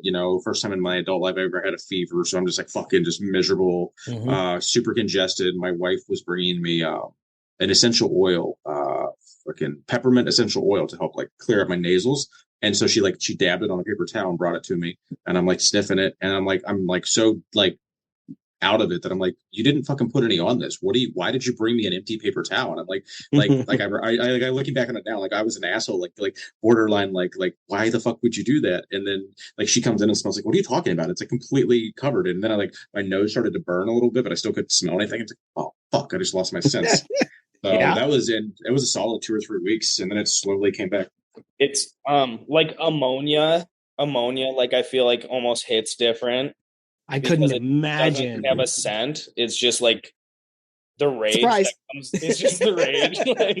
Like, there's no warning scent. It just happens. Well, speaking of ammonia, I don't know if all of you guys know, we do have a code with Obsidian Ammonia. It is unpaid. So you can save 15% if you go to hypedust.com and order some stuff. And that'll help us out. It'll help you out. It'll help Obsidian Ammonia out. Today, speaking of the sad story, sorry to bring it up, Nate, of you not smelling things, but I have a hit of the Inferno cinnamon whiskey smelling salts. So I'm gonna mute the microphone, and I'm gonna go ahead and have a scent of that because I am tired as heck. I don't think you need to mute it. No, yeah, you just want to hear this. You just want to hear this. I think it'd be pointless to mute it. This is my second rip of this since we started. Give the people what they want. So Big Joey is sitting in his bedroom. He's opening up his can of ammonia. He's taking a shot of it. Oh yeah. He got into that cat piss good. Oh. So I'm ready to go for the rest of this. Oh, right in the fucking eyeball. I couldn't do ammonia at 10 o'clock at night when I'm trying to go to bed in the next hour. Fuck that. You guys would die if you worked out at the time I did. What do you mean? I would be starting a workout on a normal like very normal night right now. I can't do it. Nope. Yeah. That's when you normally train now. More often than not, I will train at like 8:30, 9 o'clock at night. I mean, you're working a 12-hour day, and then you're doing your family stuff, and then it's like, okay, you have an hour and a half to squeeze in something, and then take a shower and go to bed. I get it. Whenever the kids go to bed at this, that sounds brutal. And as kids get older, it turns out they don't go to bed at 7 o'clock anymore. Nope. I've preferred an interesting thing. Oh, sorry, I'm still all messed up here. I'm on vacation, right? So I was like, no, like I'm not getting up early. I'll get up to help with the kids, but then I want to go back to bed, blah, blah, blah. Twice this week, I've been up at 5 or 6 o'clock and hit the gym since going on vacation. Because I'm going to bed earlier and like I'm just having more. Yep. And I would rather do that than work out at night. Like I'll have some days like today, right after I took the kids to school, I came home and I did I had a comp bench today and I did that quick. Mm-hmm. Yeah, I did that this morning. I bumped out some comp deads. Like at most I have like an hour in the morning to do it. Every once in a while, like in the afternoon, like I might have time, but more often than not, it's like just nighttime. I'm at this point in Juggernaut right now where I'll open it and I'll explain it a little more. For people that haven't used it, I'm 64 days out from my meet. And I'm just in the middle of a strength at like a mid intensity. And I'm at the perfect spot where if I skip accessories, I can get it done in under an hour. Because it's 5x5s, right? Or 4x4s or 3x3s. I can bust those out in a reasonable time. I detest when it's like the 7x4s, like 7 sets of 4 reps on bench. Like that takes hours. Yeah. I was like up until the last few weeks, it was like I basically on all the like big 3 lifts, I would have to work up to like 3 sets of 6 and then like 2 doubles. But it took so long I couldn't I couldn't do anything other than the main thing. Yeah. So now he's changed it to like descending sets. So I do 10, 8, 6, 4, 2. And it's so much faster, but it's also like it's been kind of fun like hitting these like high rep sets because you like hit a weight and you're like, oh wow, if I can hit that way, that means on my my double, I should be smoking something. It doesn't translate that way. By the time I get to the double, I can't smoke anything. Yeah, and then I'm just tired. And I think today I was like yelling. I told my wife I wish that I had a bigger gym so I could just scream like Kapakulik because I just hit that one deadlift and I was just like, ah. Now, what would stop you? Would it be a couple cats or a couple dogs? Like, what would be more interesting to have in the gym with you? I have 2 dogs and a cat. Okay. Any thoughts of getting any more? I sure hope not. My wife today sends me a picture of this Facebook post, and it's a 7-year-old German Shepherd. And I'm like, no. What? Why? She goes, I told her she can bring him over to see if she gets along with our dogs. And I was like, absolutely not. Like, and I was like, this is 90% chance that like she's just trying to like stir it up with me. But there's that 10% chance that like she's bringing home an animal. Luckily, it was a joke, but so she did, and I bet she even brought that up today specifically because she knew you were recording. Because like one of her final notes she sent me over was, could totally throw something in there about getting more animals at the house, kittens, puppies, etc. Because I'm always asking, and he's over it. I know Joey mostly covered that, but that was her words verbatim. So that's pretty funny. I wasn't home, or I didn't go along to get any of our first 3 pets. Ooh, that was bold. So our cat, the day we moved into our first house, we're moving stuff in, and her and her sister were supposed to be going to get a load of stuff. They were gone for probably 2 hours, and when they got back, they had no stuff, but they had a cat. And I was just like, "Are you kidding me?" That's a 20-year commitment. I would flip out on my wife if she did. Like, so we literally just adopted cats like Saturday. So I was sick. So we recorded last Wednesday, right? And then I got sick fucking Thursday, and I had a horrible sinus infection, cold from like Thursday to like I'm just now kind of over it. So I was like, I'm not gonna let you go like pick out cats by yourself, basically, because then I'm gonna be stuck with something that I didn't have any to say in. So yeah. I don't know how you do that. You're a very pliable man that I am not. So kudos to you. But honestly, it is probably the last cat I'll ever have, because like she's just different than most cats. Mm-hmm. In a good way or a bad way? I think it's a good way, but like, okay, she's like I'm gonna come like check out what's going on cat. Like, she's always just wants to be like around people. She doesn't dislike anyone, never has hissed at anyone. Like, nice. Literally just like a great cat. Where like there's those cats that are the devil. Yep. Yes. You don't know what you're gonna get. It's a surprise box. You have no idea. My grandma had a nightmare cat named Susie. That cat only liked my grandpa. Didn't like my grandma. Didn't like my parents or any of the other aunts or uncles. Hated all the grandkids. It was just it's a shitty cat. Her name was Susie, and she would just hiss and swipe and claw and hide. But then my cat was the opposite, right? So I hear what you're saying on that one. We can probably think you're ready to move into a little unpaid and underrated, or is anything else jumping out at you wanted to go over? No, we can go unpaid and underrated. Nice. How do you feel, Nate? Feeling great. Let's go. Let's go then. Are you familiar with the game? You know, where I feel like some of the guests, even though it's we I'll try to say the right thing.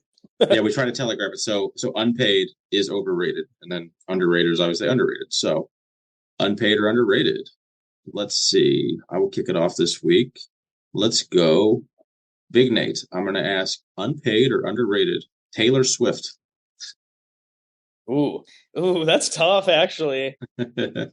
You guys, I feel like you're both anti Taylor Swift. Why would you say that? I don't know, Joey. I've heard you talk about your music. See, I don't know. Like, a lot of people hate Taylor Swift. Like, they hate her, and I don't understand how you can just hate an artist. Like, yeah, unless they're just a bad person, which like she's not. Nope. Like, she's genuinely like a celebrity who stays out of the spotlight if she's not like on tour.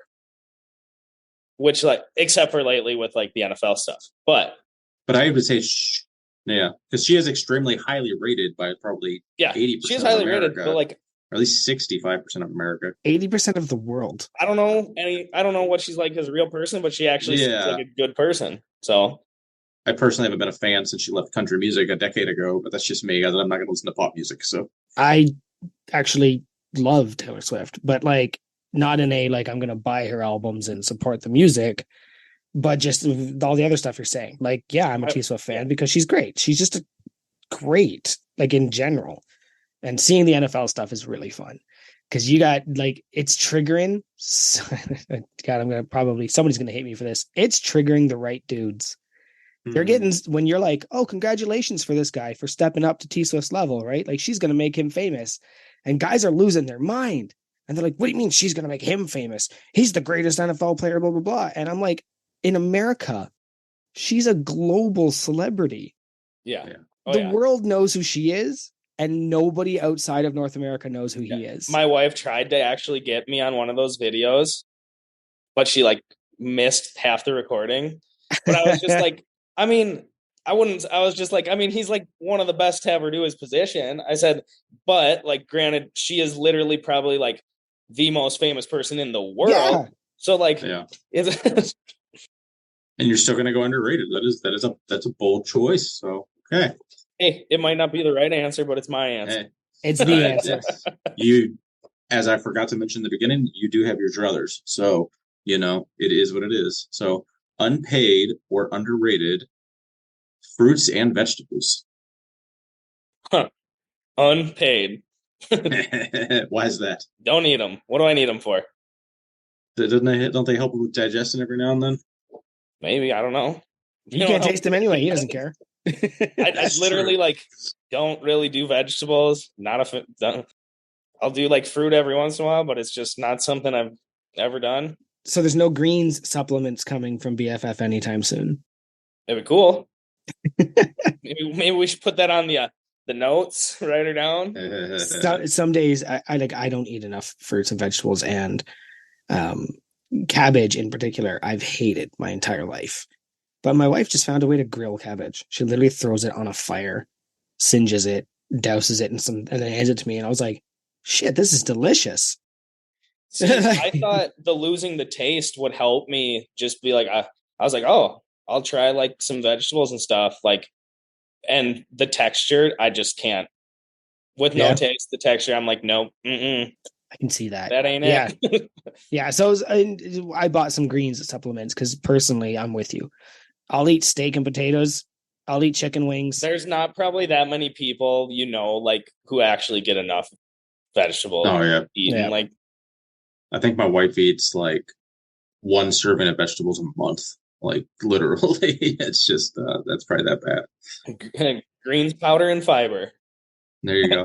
So I'm gonna knock out my third one here. Let's see, unpaid or underrated for big jacked nays. We're gonna go with darts. Darts. Ooh, what do you think of darts? Big underrated. Now is that solely because like you're in the bar and you're so familiar with them? No, cigarettes. Like the game darts, bar darts. I just like ripping darts is underrated. Nothing like just smoking a pack a day. Like I just can't get enough. Just hacking a dart outside in the snow. No, so like bar darts, we have a dartboard in the gym, and if me and my wife work out at the same time, we'll play darts the whole time. Hell like during like like in between sets, we'll just have. I can see that being very distracting. It is probably more for her than myself, and like for me, like especially like when you get to heavy sets, you need some rest in between. Anyways, every once in a while, it'll get like close to the end of the game, and it'll like take a little while, and I'm like, oh my gosh, I gotta go do the set, but we're just trying to like go out. So I am gonna pull a thread on something you had mentioned before Joey takes over here. So you work out with your wife, it sounds like, at least sometimes. How does that go? Because the couple times I've tried to work out with my wife in my life, it's just like, nah, it doesn't. Like we're on different worlds. It doesn't like you try to help her. It just it works really good actually. I do my coaching through Kabuki Strength, and she got a Kabuki Strength coach probably like 2 months before the meet. Okay. So then where like otherwise like I'd normally be out here at like 9 o'clock at night working out alone. It doesn't work that well. 10 out of 10 wouldn't recommend. But then like she had a reason to be out here too, and it really benefited my training. So it probably like helps that she has a coach, putting what to do, and it sometimes is similar stuff where it's at least like strength training. Mm-hmm. But I'd love to hear that. Like at the meet, I was like, "Are you going to give me my bench handoffs?" And she was like, "No, I'm not going in front of all those people." And I was like, "But I'm used to yours. Like this is what." Wait, so she didn't then? Like she really did like stick to that? She was sitting at the Build Fast booth, and I was like, "You don't have to." Oh yeah, that makes sense. I was like, "You really don't have to do a handoff. Like you're gonna record my video anyways. Like anyone can do like a handoff." The spotter guy like gave plenty good handoffs. I didn't struggle, so we're good. Yeah, they were good at that meet, but I will beg to differ. Like there's a lot of people that give shitty handoffs Yeah, in the gym. I've had my meet before this one on bench. Like I just got a like random dude who was lifting in it because like I didn't have anyone else to do it, and the dude was just drenched in sweat and like sweat on me. Like, and I was like, okay, that's so bad. I was like, this is a problem. The one that fucks me up the most is when they push the bar out like 6 inches, like multiple, like no, just clear the J cups and all like you like when I stop pulling it, like stop fucking like don't push it all. Like, I don't want you to actually really lift it. I just want you to like kind of make it feel light. Yeah, but don't fucking push it. Yeah, pushing the bar out completely like untucks my shit. And, it's not good. No, so I would say just skip handoffs. Do it yourself. That grinds my knurling, Keith. Grind your knurling. It does. It does. Grinding some knurling. All right, Big Joey. I'm handing the baton. All right. There's one here that was here before and 2 I added. Okay. For those of you listening, I'm not very good at show notes. Luckily, Keith is. But the day of recording, I go and just like bomb the shit out of his notes. And then I add stuff while we're talking. So it's really fun. So good. I was gonna say it probably drives you crazy. No, it's fine. I kind of like having them all set in place, or most of the shit you add is shit you're going to talk about. Doesn't really affect me necessarily, so I'm good with it. All right, unpaid or underrated cardio. So I don't do cardio, but it probably could be useful for something to somebody. Yeah, I mean, like I consider like anything over like 3 reps as cardio. Like, so Same. I'm getting plenty. I'm doing sets of 10, 8, 6. Like, that's a lot of squats. That's plenty of cardio. Absolutely, you're getting your heart rate up. Yeah, I'm huffing a molly at 10 o'clock at night. This is cardio. Yeah, no. Oof. For a general population, it might be good, but for me, it's unpaid. Yeah, and yeah, I hated it. I hated cardio so much I almost stopped working out because I was under the impression you had to do cardio. So I'm with you on that one. I feel like I burn plenty of calories and get like plenty of cardiovascular stuff going during my lifting. Every once in a while I'll like do this. We have a stair climber and I'll do that. And like that's not like I don't actually find that bad, but like I get done and then my quads just like are like cramped up and like it feels more like it's not going to help with recovery whatsoever. Yeah. Do you ever do any farmer's carries on the stair walker? I could see that being kind of like a killing 2 birds with 1 stone kind of thing. I never have. I used to love those. Farmer's carries or stair climber farmer's carries? So the one when I did go to a gym, they had an incline treadmill with a farmer's carry attachment. I've seen those, yeah. And it was my favorite tool. It was the only thing I would go to the gym to use because I mean that's great movement work though. Yeah. Like 2 birds, 1 stone. When I'm getting so I've been with my company for 10 years in 4 days. So October 9th is my 10-year anniversary. And they tend to give you a gift card. And we agreed that I should use the gift card for me. Because I was like, cool, I can buy the kids some stuff. And then we kind of talked and we were like, no, like we should use it for something for me. I want a deadlift bar, but I can't find any on Amazon Canada.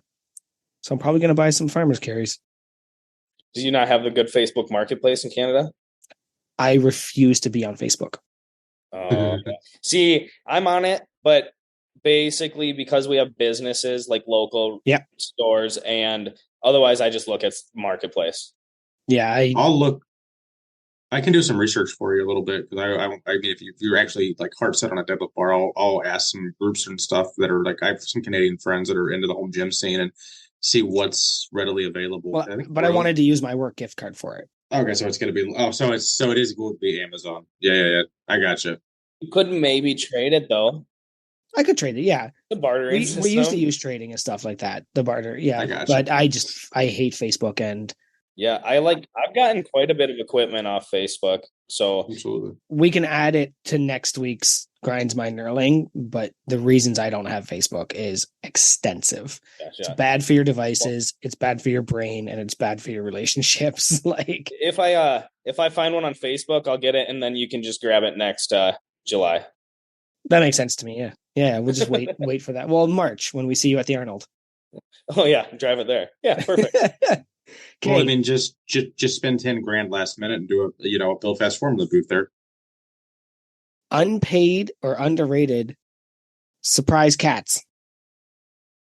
I like my cat, but I don't want any more surprise cats. I just wanted to say the phrase surprise cats. I didn't expect to get a long answer on that one. Unpaid. Hi, we're home. Here's a cat.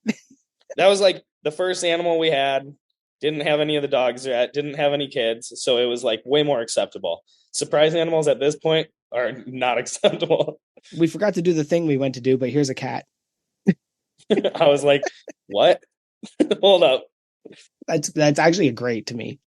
At least you had already moved, so the cat didn't have to get acclimated right off the bat to a new location. Other than it's not like you had it for a month and you had to move or something like that. So that's the only benefit I could see. Oh yeah, and the cat.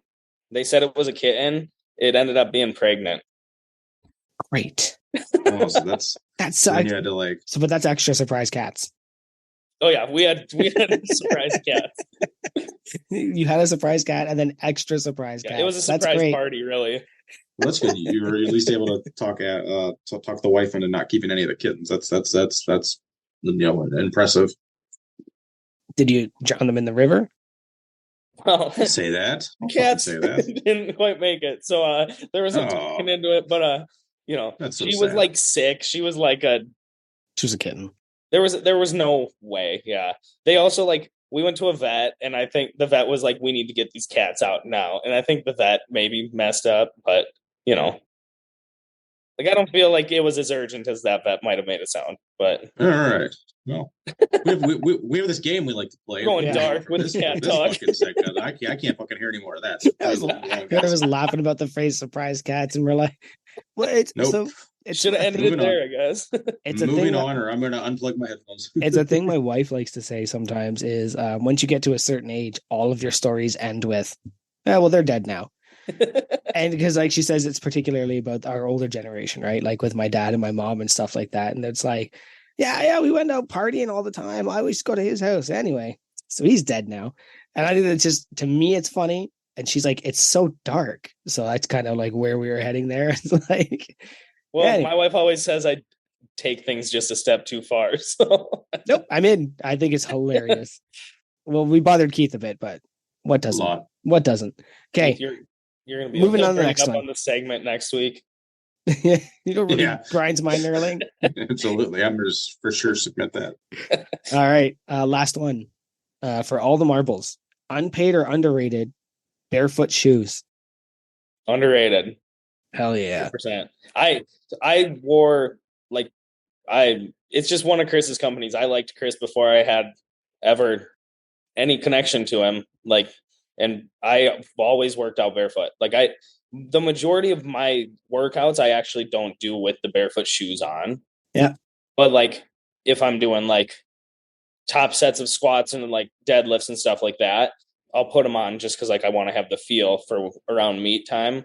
Mm-hmm. Or especially leading up to a meet, I'll wear them all the time. But I try to be barefoot as much as I can. I don't, in the summer, when it's nice, I don't wear a closed shoe unless I'm golfing. So yeah, I like them a lot. I think. Now, are you talking sock barefoot or your toe fungus everywhere barefoot? I'm barefoot. I'm barefoot. The moment this is my gym. Yeah, no, I get that. In my mind, my gym is still a home to fucking 20 other people potentially. So it's that whole concept. As many dirty shoes as I've seen at my gym, I just fuck that. No, we got toes out right now. Nice. I can actually. I took off my socks during this recording. I will tell you that from the time my son is dropped off at 4:10 p.m., all my shoes come off, and I will not put shoes on again until the next day. So I'm the same way. I call it feral. I just stay feral, remain feral. I bought barefoot shoes finally. Bought the salmon Ursas. Probably going to get a second pair. But again, it was a big struggle for me because learning I needed shoes for a meet Right. Suddenly I was like, well, now I've spent all of this money trying to find shoes to wear at a meet, hated them all. Then one day learned that you just could buy barefoot shoes and it's like wearing nothing at all. Yep. So I actually see, I like the look of like barefoots. Like especially like the high top ones for when I'm lifting in meets. Like I think it looks good. But I used to like have to like I'd train barefoot, and then when it got to like prep time, I'd have to figure out like what pair of shoes I was wearing. Yeah. And then like, completely change like, and so like I had a pair like those one like whatever the Reebok powerlifting shoe, and it's like it just like puts my foot into a bad position, like completely throws it off. So like the one like it's literally I tried like the deadlift slippers, didn't like them. I didn't mind them, but I ripped through them. Yeah, they just weren't. They weren't actually. Scants sent me them. So for my birthday, my wife reached out to Scants and says Joey wants deadlift slippers, and he goes, "Well, I have a pair. I'm just going to send them to you." So that was a really fun birthday present. But I'm sorry, Scants, if you're listening. I smashed through those things. I ripped them right apart. Yeah, I had a few pairs of them. I just didn't like them as much. I didn't mind them, but like then I found out, like I said, I could just wear barefoot shoes. There is another company. So interestingly, we went to a football game, recently up here, and the guy I was selling 50-50 tickets recognized my barefoot shoes. And he goes, "Hey man, I like those. Like I wear barefoots." And he had like a different brand. He says, "Yeah, but those are too expensive. I've got to save up for those." And I was like, "Just use code Massonomics, you get your 10% off," and blah, blah, blah, right? And he did. He took a picture of the Massonomics belt bag I was wearing, or fanny pack. And then I was like looking at other shoes, and I was like, but like really, the point of entry on barefoot isn't that high. It's like $85 American for like the minimum base shoe, right? This other company, Wildling, I don't know if you've seen them. Their shoes are gorgeous, man. Gorgeous. But they're $300. No way. No. That's a barbell. I'm not paying $300 for any shoe. I don't care what it is. The first pair I looked at, I was like, these are so good looking. I can't wait to see what these are. It was $315 USD. Well, they Unless better they suck my dick. I ain't like, right? They better cup the balls if they're charging that much.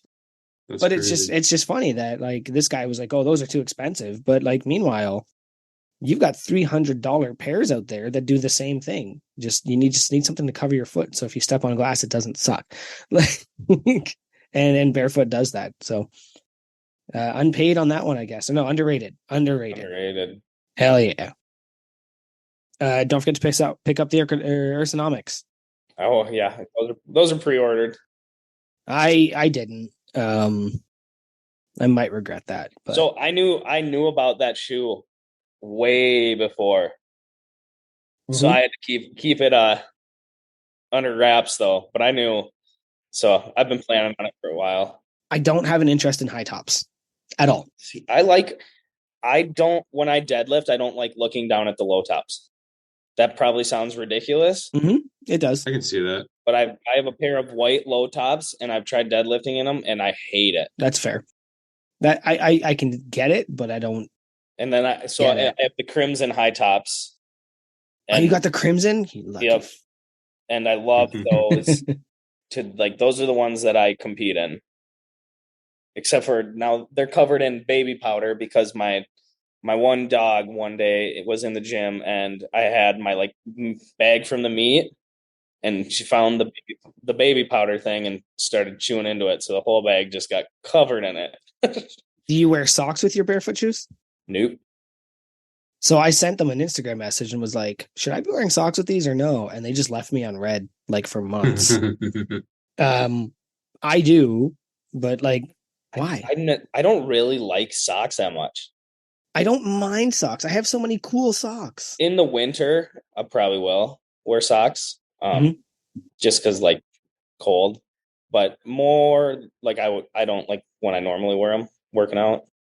That's interesting. Okay, I think I have to during a meet. I think you need to wear socks. Well, for deadlift, yeah, you have to wear the long socks.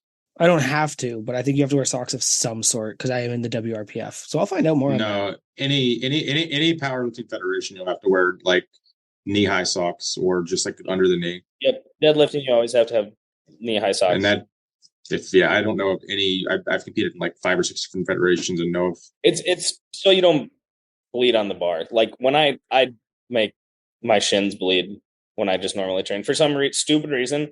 I like don't wear high socks when I deadlift, and afterwards I'm like, oh, I did it again. Man, it would have been great to put socks on.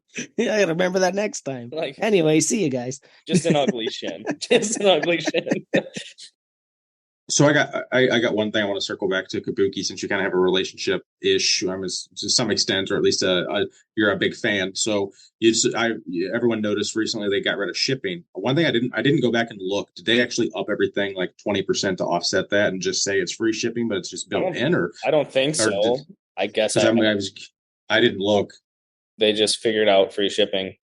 Because I mean, that's what every other like most recently Rep did it maybe a year or two ago. Because Rep used to give Titan shit on Instagram about having free shipping and saying it wasn't really free and blah blah blah, and like Rep would never do that. And then like a couple years later, Rep raised the price across the board 20% and everything's free shipping. I haven't looked because I haven't had any bars or anything that I've wanted to buy.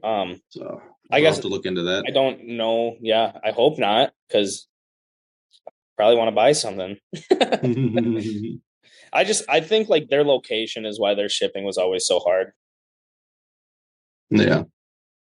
I just wish they would get Electros nickel figured out, because I really love my Duffalo bars nickel. I have the spot bar. It's glorious. I'd love. Yeah, but then my other 2 Kabuki bars are just black ox, black. Yeah, their shit's. Well, theirs is black.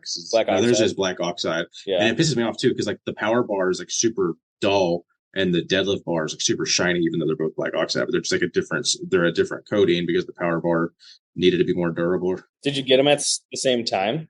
Within like 6 months or less. But no, so like I've heard from like dozens of people on Instagram that like that's a thing. Like the deadlift bar is going to be shiny and the power bar is going to be dull as shit. It's just like, so it kind of bugs me when they're sitting next to each other, but I really don't care that much. But just in general, Duffin and his finishes with bars has been kind of dog shit. That's my one big like just the fact that like nickel was like it was like the alternative to stainless steel, and then like they did it for a couple years, and then I don't know why they're not able to do it right now. I think when they do find a company that'll do it for them, like it turns out shitty, and then they end up having to fucking sell like 60% of the stuff as blemish bars, and they lose their fucking ass. So like I get it, but see, I haven't had any issues like with other than like I had a bare steel boneyard like Ohio deadlift bar. That's the only bar I've ever had any like rust even like show at all. But I've had a black oxide Ohio power bar for 6 years, and that thing's just great. Like I like the nickel just because it looks awesome. Mm-hmm. But like, I agreed. For most people, it probably isn't necessary. Yeah, no, we're fucking majoring in the minors here, but it's we're bougie home gym people. Yeah, I was gonna say I have a Bells of Steel bare steel bar. I just treated it for rust because it's in the basement. I treat it probably every couple of months for rust, and I love that bar. So could have got a Cerakote finish? Probably. Could have got an Onyx finish or whatever. What did you say it was a power bar? Yeah. Okay. Yeah, I don't have a deadlift bar yet. I have it's a pretty powerful. I wouldn't want a Cerakote deadlift bar, that's for sure. But I don't even know if I'd want a power bar one, just because the knurling is just way different. That's why that's why I went with bare steel. I always had that opinion, because like the couple of Cerakote bars from Texas, from Texas Power Bar that I used were dull, but then I felt some that were super sharp. So it was more. Yes, a Cerakote coating will dull your bar fucking like 5%, but it's like these dramatic like 25, 30% like numbers people are throwing out. It's because the bar bare steel was shit to begin with. Like, and I felt that like firsthand. Like I just got 3 Texas Power Bars, 3 different, a squat, deadlift, and power bar, all in orange Cerakote in the last 6 months, and they're all sharper than the black zinc versions that I sold. And then like, so it's more a matter of they're just making the bars better and sharper now and more consistent, at least in the ones that I bought. So I would say it's very hit or miss. Now, keeping in mind, I went from a aluminum finish bar or chrome finish with no knurling. Yeah. Okay. Yeah, it like has like the like look of knurling, Yeah, but it's not flat. Yeah, well, but again, this was knurling adjacent. I still have my Knurling original adjacent. like black one of those, like painted black barbell that like has knurling, but it's really not at all. Beater bar.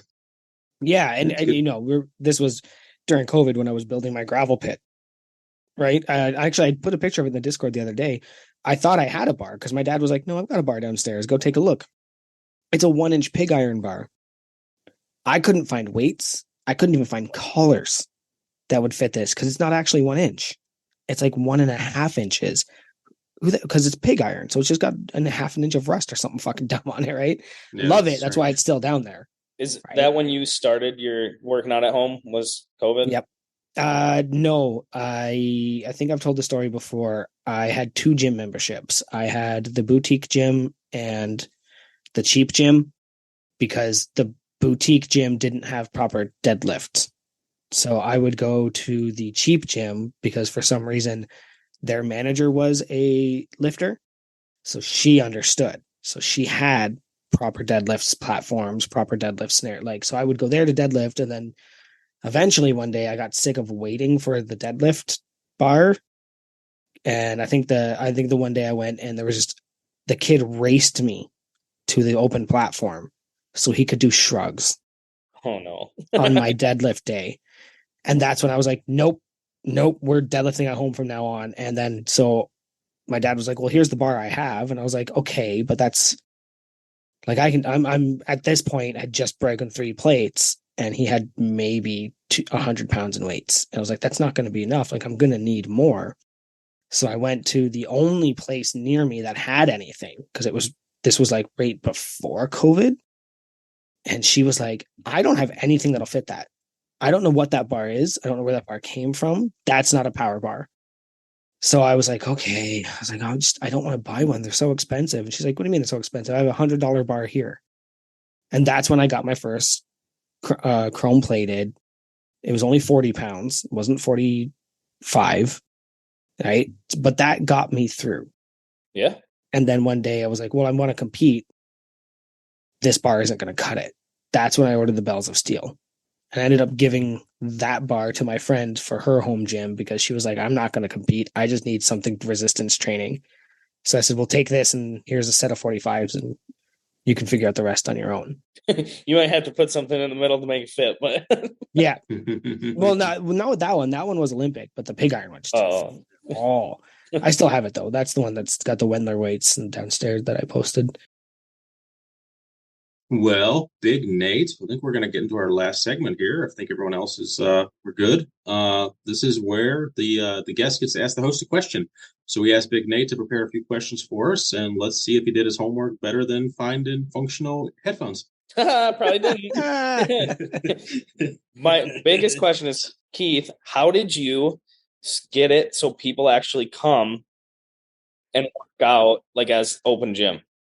That was This was so hard to get people to come work out, and like unless it's like a super close friend, people like don't want to do it.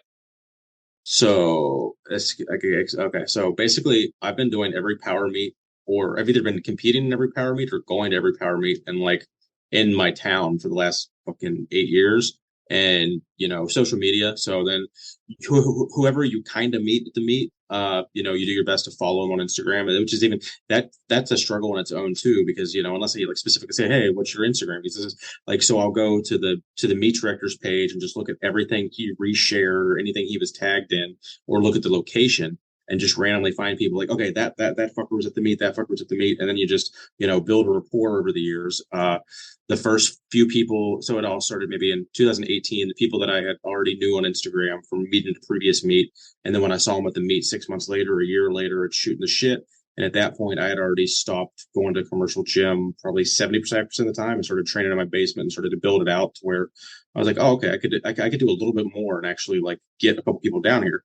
So let's try that. So it probably took me a while, like just randomly inviting people over. And I had one dude that came over for 2 or 3 weeks and then just kind of ghosted me. And then this other, people that, this other, it was a guy and a girl that was like, we're kind of casual friends because they went to the same school together, the same college around me. They came over and then just started regularly coming over. So that it was like me and 2 people. And then I just like posted about that as much as possible, like over the years, just to kind of like make it known, kind of thing. And I was like, oh, I really enjoy this. Like, I love training alone, 50 to 75% of the time. But that like that quarter of my week where I have people over, it's fuck. I cherish that immensely. But it's been so much work, and I really like. It's just timing and just meeting random people. But like I would say the bulk of it has been people that I've met at meets, and then just like mushrooming out from there, because like their friends become my friends. It's like, hey, do you have a buddy? You have to bring them over, stuff like that. But it's hard. Like if you don't have local meets, like I don't know, like because then it's like there's a couple powerlifting gyms locally too, but then I don't want to be the douche that like uh you know goes in, what's the word, so tries to get their clients to come train at my place. So it's going and saying, you want to come to my house? Yeah, so that's hard too. Oh, so another one. Honestly, we're gonna watch a movie. There's at least 2 or 3 people that are like really good friends now, and people that I'll train with either like monthly or a couple times a year, that I literally sold equipment to like 5 years ago, 6 years ago. And then so every time I flip something or sold something from like 2015 up until like COVID, when I kind of got out of the game, I'd be like, hey, do you want a gym tour? Just because like these are people that are like starting out buying something, from me, and there's like, yeah, and I would say at least 75% of the people took me up on it and said, yeah, they came down into my cellar and looked at my gym, and weren't murdered or raped or anything. So 75% of them weren't murdered. That we know, if we believe you. So I mean, I could talk about that for hours, because it's still hard too, because like so once I eventually started like the separate Instagram page, so I could kind of start featuring, because before I would just like, it was weird that I would just keep resharing my friends' stories on my own page. So then I had the gym page, which I wish I started years before. When COVID hit, I actually opened up a garage gym. I had enough extra shit that I threw shit in my garage just for people to come and train segregated alone, because we were like super secluded in ourselves at that point. And so that people that I casually kind of knew then took me up on that. And then some of those people became like regular lifters. And then just, I don't know. But I think without Instagram, it probably would have happened, because just following as many people in the local lifting community that you can find, which is hard too. If you don't have a local lifting community, I don't know what to do. Yeah, I think that's where the issue comes. So like, we're like a town of like 20,000, and it's like blue collar to the max, and not that many people. Like, it's not a big workout community. We have like it's weird, there's like a ton of really like, there's like the town like community gym that has like all the pool and everything, and then there's like one other like big 24-hour gym. Otherwise it's just like a bunch of really small gyms that all have like a weird little niche, but powerlifting is definitely not one of them. So that's probably where the problem is. I do love like the idea of like one Saturday a month, just like getting a group of people like, well, actually just want to like do a good lift. That's all I've ever wanted. No, I cherish it immensely. So like, because like my Sundays have been extremely consistent when they are, but then I like everyone, like all my friends have fucking moved away, got married, got jobs in other states, shit like that. It's just like, so my Sundays have become like kind of the lesser of the thing. And then for me to keep it going, I've opened up like one Friday a month, and then I kind of pick a Friday. I kind of coordinate with a couple people, and then, but those are hard too, because then it's just like it's so consuming of the house, because my gym's in the basement. So like my wife's upstairs and we're just downstairs fucking blaring music and dropping deadlift bars for 3 hours. It's kind of like I can't do it any more than I'm already doing it, basically. Like I can't go like, yeah, every Friday, because then I'd get like 3 people one week and fucking 20 the next. So it's just like once a month, the average 6 to 12 people, max. So like tomorrow, I think is going to be a really light. I think there's going to be like 4 or 5 people potentially, but who knows? Maybe 8 will show up. I don't fucking know. Yeah, we were just trying to talking about like trying to do something similar, like one Saturday a month. See if we can get like even poke some of those Sioux Fall boys to drive down, people to come hang out and work out. Because it seems like there's a good chunk of us who all just kind of like do our own thing, and probably why the Massonomics crew is like gotten so big, because there's so many similar people, and it's like, oh, we can chat about like all this different stuff. Weird. Yeah, I agree. Poke the Crew Falls, poke the Aberdeen people, right? And they won't take it up at first because you're right. All of us are fiercely independent. I should bring that up. I would host a crew meetup at the garage gym here. So shit, dude. I didn't even think about that. If I were you, like you said, you're an hour and a half from Aberdeen. Go work out with Tanner like once a quarter. My hardest part is like my schedule on a day-to-day basis can just change drastically. Okay. Same. Yep. Like same. All of a sudden it's like, oh, Friday night, I gotta close the bar. Like, yeah. Oops, somebody called in. Throws a wrench pretty quick into doing plans with other people. But I keep pursuing it, man. I don't know, like did you not meet anyone at the meet that's from Watertown or like close by? There's no one from Watertown. Nope. Dude, that sucks, man. I guess I'm spoiled at how close I am, and I'm kind of spoiled too because I'm 90 minutes from like a couple other really big areas, so I got friends in both of those that have made the trip, but not very often. So it's just like, you know. But yeah, that was a good question. I appreciate. I don't think anyone's asked that or anything even close to that. So I loved answering that because that's one of my favorite ones. Well, what he does is he posts on Instagram and then gets mad when everybody answers. What Well, no, because like I guess you get smart asses that say yes, I'm coming, and I'm like, well, fuck, like, yeah, I'm honestly, because my wife's like, that was like, when you did your poll the other night. I was gonna put no. I said no to it. Answer. That's fine. I don't care. I was like, oh. I was actually going to answer this one. My bad. He's got 50 no's from people that like obviously are across the continent. No one's within 300 miles. A big negative of trying to coordinate like these lifts sometimes too is like some people that are like considered like friends, like people just they'll say they're come and then they'll ghost you, or they won't say anything and then they'll show up, or they'll just like you'll fucking just they'll leave you on red. I'm like, man, what the fuck? Like it's so like as great as it looks on Instagram, like there's another like 20% of the time where I'm just like, yeah, this fucking person didn't tell me anything or never showed up. It's just that part's frustrating, just trying to like anticipate how many people are going to be at my house. Or is like it, or is it hilarious? They're all powerlifting, right? Yeah. I mean, so I have some people come in bodybuilding and shit, but not really. Like I had like one dude that came and just did like dumbbell stuff, and I got like some guys that are really into grip and just there's people that come and just almost just dick around and just are there for the camaraderie. Like there's a couple guys that literally do that. That's fine. Yeah, no, it's fun. That's like I'm always like, people can come. They don't have to do what I'm doing. They can do whatever they want. They can just play darts. Just don't put your fucking AirPods in, because that'll piss. If you come to my gym and wear fucking headphones, like unless it's going for a max single, and even then it's kind of like, let's just turn the music up. This isn't a public gym. We're not going to do that. This is that's weird. It's happened a couple times, but it's like it's been people maybe like in meat prep or something, and they're just like trying to hit like they need to hit this single because it's like, you know. So I get it, but like there was one dude that came over, it was just me and him, and he just put his AirPods in from like the beginning. I'm like, what? Like, go home, like fuck off. Like that was like, he just came to your gym and then ignored you. Like, if you want to work out alone, go work out alone. Like, yeah, that was very awkward. But that was like a one-time thing, and I just want to have like a big enough group of people that can like actually be like, let's go. Oh yeah, no, pick it up.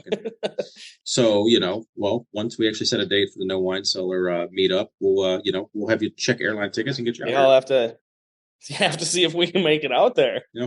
So next time you're in the neighborhood, I will put this out to anyone. Anytime anyone's in the neighborhood up here, you do have a free day pass. Turns out I've never been in the neighborhood, but you never know. You just bill it to Chris. Sorry, man. This is for that's gonna work. Sorry, this is for Build Fast Formula. We have to go to New York. What the fuck? All right. All right. I won't monopolize any more of the time there. So what do you got for Joey? If anything, Joey. So is your biggest thing strongman then? Nope. I am a powerlifter. Powerlifter. But I do love. It's hard. You do a lot of stuff. I know it's mostly powerlifting. I'm on Juggernaut, but then just like I'll just see a rock and I'm like, oh, I'm gonna have to lift that. Like I'm a powerlifter because it's the most accessible. But I definitely have strongman adjacent love. I've got the Denny Stones, I've got the crash mats. I want a log press. So when I was saying that, like, I'm getting that gift card, the two things I looked for was a deadlift bar and a log press. The log press I would have to take outside because I don't think I have room to do it in the basement. But that's also fine because I have weights just sitting around doing nothing right now. So yeah, yes, definitely strongman adjacent. So how many meet was the Massonomics meet? You didn't do that. Nope. You did a meet. I've done 2. That? I'm doing my 3rd one in December. Okay. Yeah. 1 unsanctioned, 2 sanctioned, because I wasn't going to. I guess I'm like Tanner when he talked about I don't burn the ships. I did have other plans. I was going to do an unsanctioned first to see if I even cared. Because I didn't. I honestly was just doing powerlifting because I love deadlifting and powerlifters deadlift. And then I was like, well, like, if I'm going to do it, I might as well do it for a reason.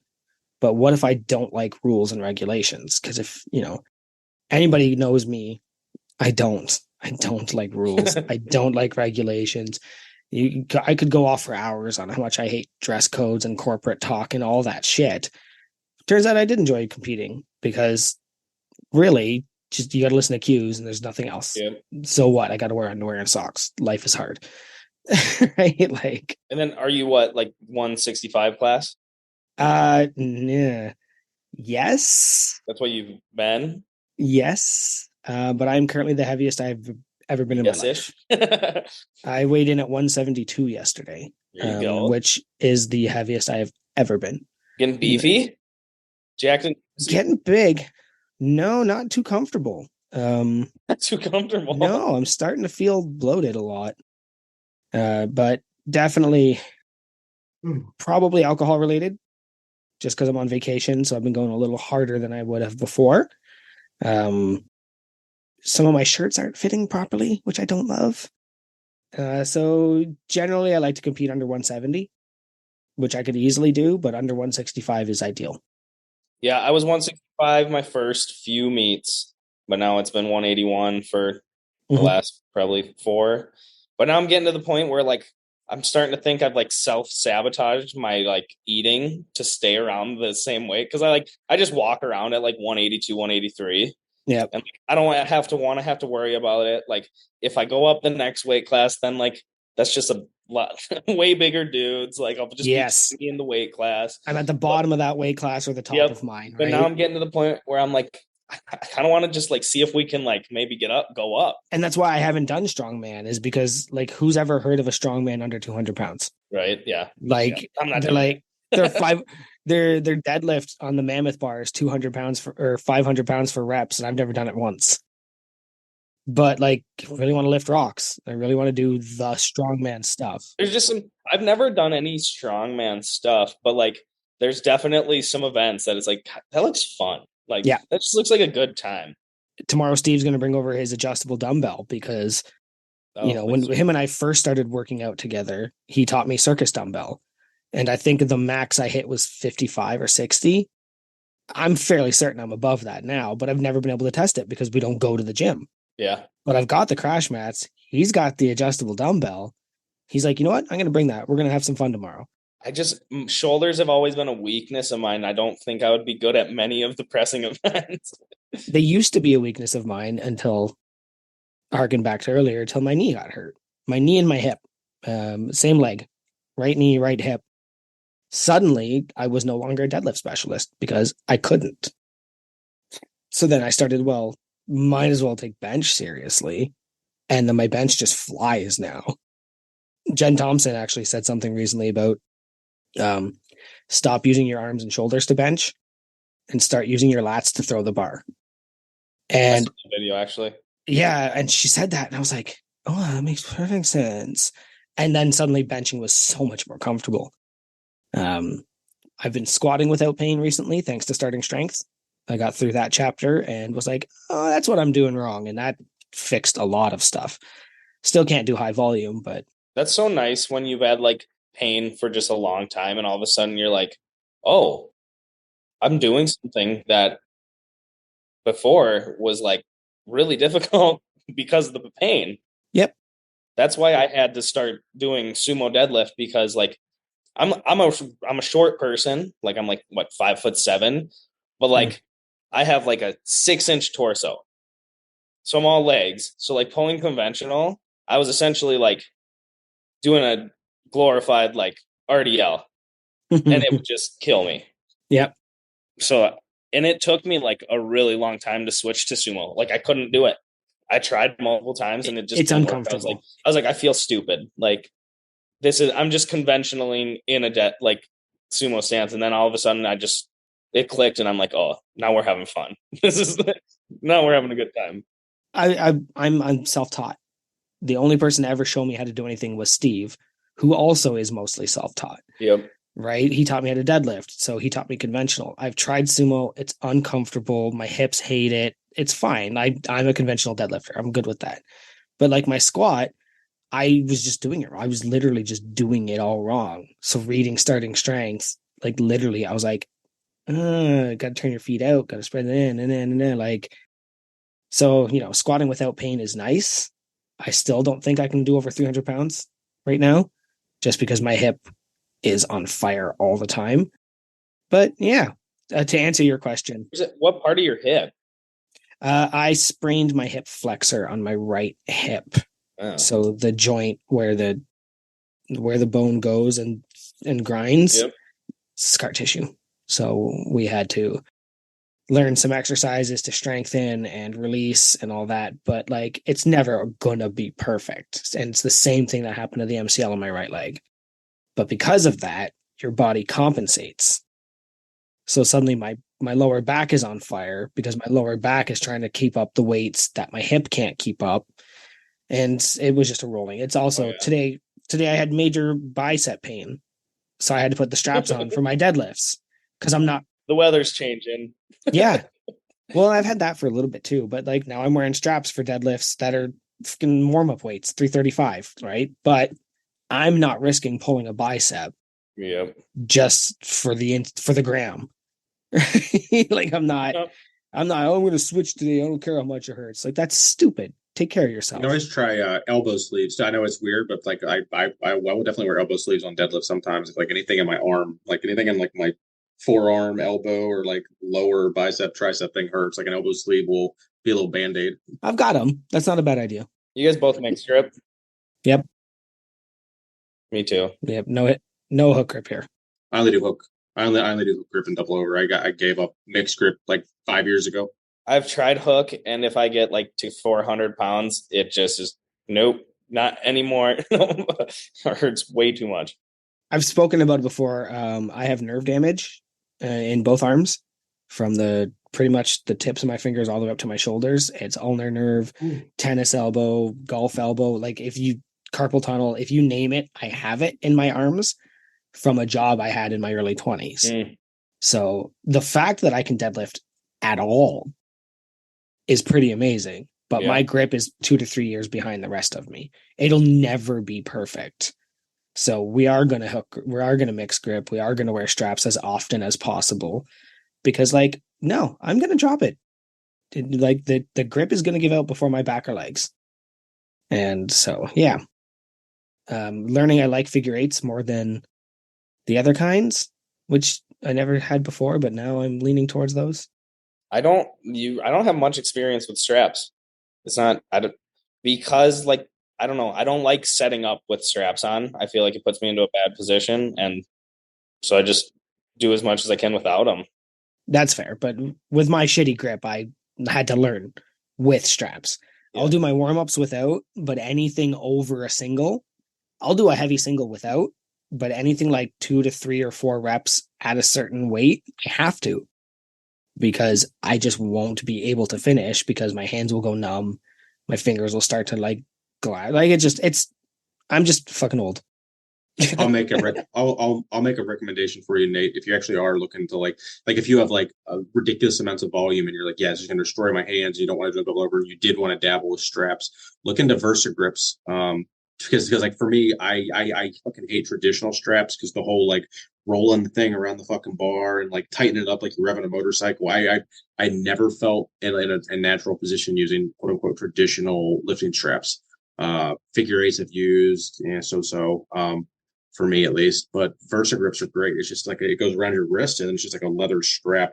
So with a little a thicker head part. So that part wraps around the bar. And so you're still setting up exactly the same. So just look at it. And there's a couple different versions of them. I think I bought a pair of them 10 years. It probably might not be, I don't think it's that brand, but it's that similar style. I probably like, it was before I even like got into powerlifting, but I just have never liked, I don't know, like when I set up for my deadlift with straps, it just feels like it's not the right setup.